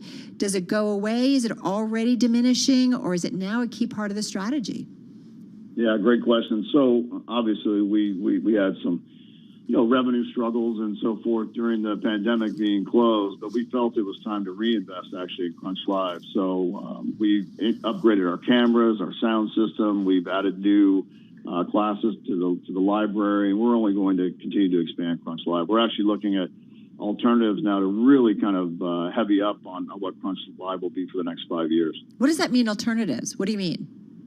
Well, how can we make it better? How can we make it broader? And even considering, we've got gyms in Australia, we've got gyms in Spain, and we've got gyms in Canada and the U.S. And imagine being in Australia but being able to take a class from Brooklyn, New York, right? Yep. How cool would that be? So we're looking at a host of ideas to just make Crunch Live that much better. Totally get it. I have an incredible yoga teacher. I've been studying with her for 20 plus years. And, we would have classes with people from all over the world, which is something she couldn't do in person necessarily, but it became kind of the norm, which is a really cool environment to practice in. All right. So tell me about the virtual meeting, the face-to-face meeting where someone's like, hey, Jim, or maybe it was you, I got a great idea. Let's give away a Tesla. Yeah, so we often do giveaways. We think it's important to reward the members and do big giveaways throughout the year. And we actually had a franchise do this in 2019, and they were wildly successful. And we said, well, why don't we do it nationally? And again, trying to mind our dollars and cents and put our money, where it could be most effective. We thought it was important to give back to the members in a big way. So this July, we launched a contest where they could win a Tesla Model 3. We've got a host of other prizes, 4K TVs and 5K TVs and Apple products and so forth. But it was a way to stimulate the teams, right? The teams were coming out of the pandemic, and it's fun to have something new and exciting. And look, in the first week, we had 53,000 entries. So this has been a huge success for us, and something we'll continue to look at in the future. Is it just random, or do I have to do like 100 sit-ups? What do I have to do? There's a couple different ways to join. You can join through membership or referrals or personal training. But, of course, you don't even have to be a member to join. Most states, when you give away prizes like this, they have to have write-in entries and so forth. So we're following all the applicable laws. But, yeah, Carol, you could win a Tesla Model 3. All right. Well, it's good to know. I'm noting it down. I asked about it earlier, Jim, and you've been, as I said, earlier. Been really wonderful about checking in with us and letting us know what's going on in your world. So much was disrupted, so much innovation, unfortunately, comes out of these really difficult times. And it was interesting to hear you talk about thinking about how do you kind of even explode more your live business, your Crunch Live business. What else changes in terms of fitness? There's, we had a lot of boutique players. We've seen some consolidation. We have a lot of folks thinking about the Peloton model and hardware and online and in person. What are the big news stories when it comes to fitness going forward? Well, because they're still top secret, I can't let them out of the bag. But it's just you and me. It's just you and me right now. Yeah, you and I and like 5 million people. We've been in a think tank probably for the past 9 months, just working on the evolution of Crunch and what the next 3 years are going to hold. And we've got some really exciting news that will come out probably in the first quarter of next year. But believe me, we haven't been just sitting here worried about the stress of the pandemic. It was a big opportunity for us to say, all right, how do we evolve Crunch into the next 3 to 5 years? So some really big things coming that I think you'll be excited to learn first when we report it on Bloomberg in the future. Very cool. Looking forward to it. What about you as a leader and what you've learned in the last year and a half in terms of employees, customers, looking at everybody in a different way, because in many ways it was a life or death matter for many people? Yeah, I really appreciate the personalization of that question. I don't think anybody's asked me anything about how I'm doing. And look, I learned that my team is resilient. My team really rallied around strategy and tactics and put the, kind of the thinking forward, which is how do we care for our members and how do we care for our team members during this? And really kind of the Crunch culture came through during this period. Mm-hmm. I found myself, upset with the government and the politics and each state's regulations and the opening, the closing, the restrictions and so forth. So it was quite frustrating. But what I learned the most is that our team members and our franchisees are so committed to this brand. And, you keep hearing about 9 million jobs that are unfilled in America and so forth. But I can tell you that the majority of our Crunch team members came back. Wow. And they came back with a whole new appreciation, which I wasn't expecting. That caught me off guard. Mm-hmm. They appreciate, what we did during the pandemic to care for them. They appreciate the opportunity to come back. And it was a very rewarding feeling as a leader to know such committed both franchise owners and team members. Hey, what about for wages? You said most of them came back. A majority came back. Are you finding, though, that you've got to pay people more in this new environment? We often have conversations on air about people just, looking for workers, having to provide incentives to the workers, employees to come in. How about for you guys? No, we've thought about it and we've looked closely at, minimum wages and so forth, but there hasn't been any pressure from the system to increase wages. I think that there was actually a large swatch of our member base or our team member base that was just thankful to have a job, to come back to something when they saw a lot of clubs in our industry, gyms in our industry closing mm-hmm. their doors, not coming back, to be able to return to their positions, return to their full pay.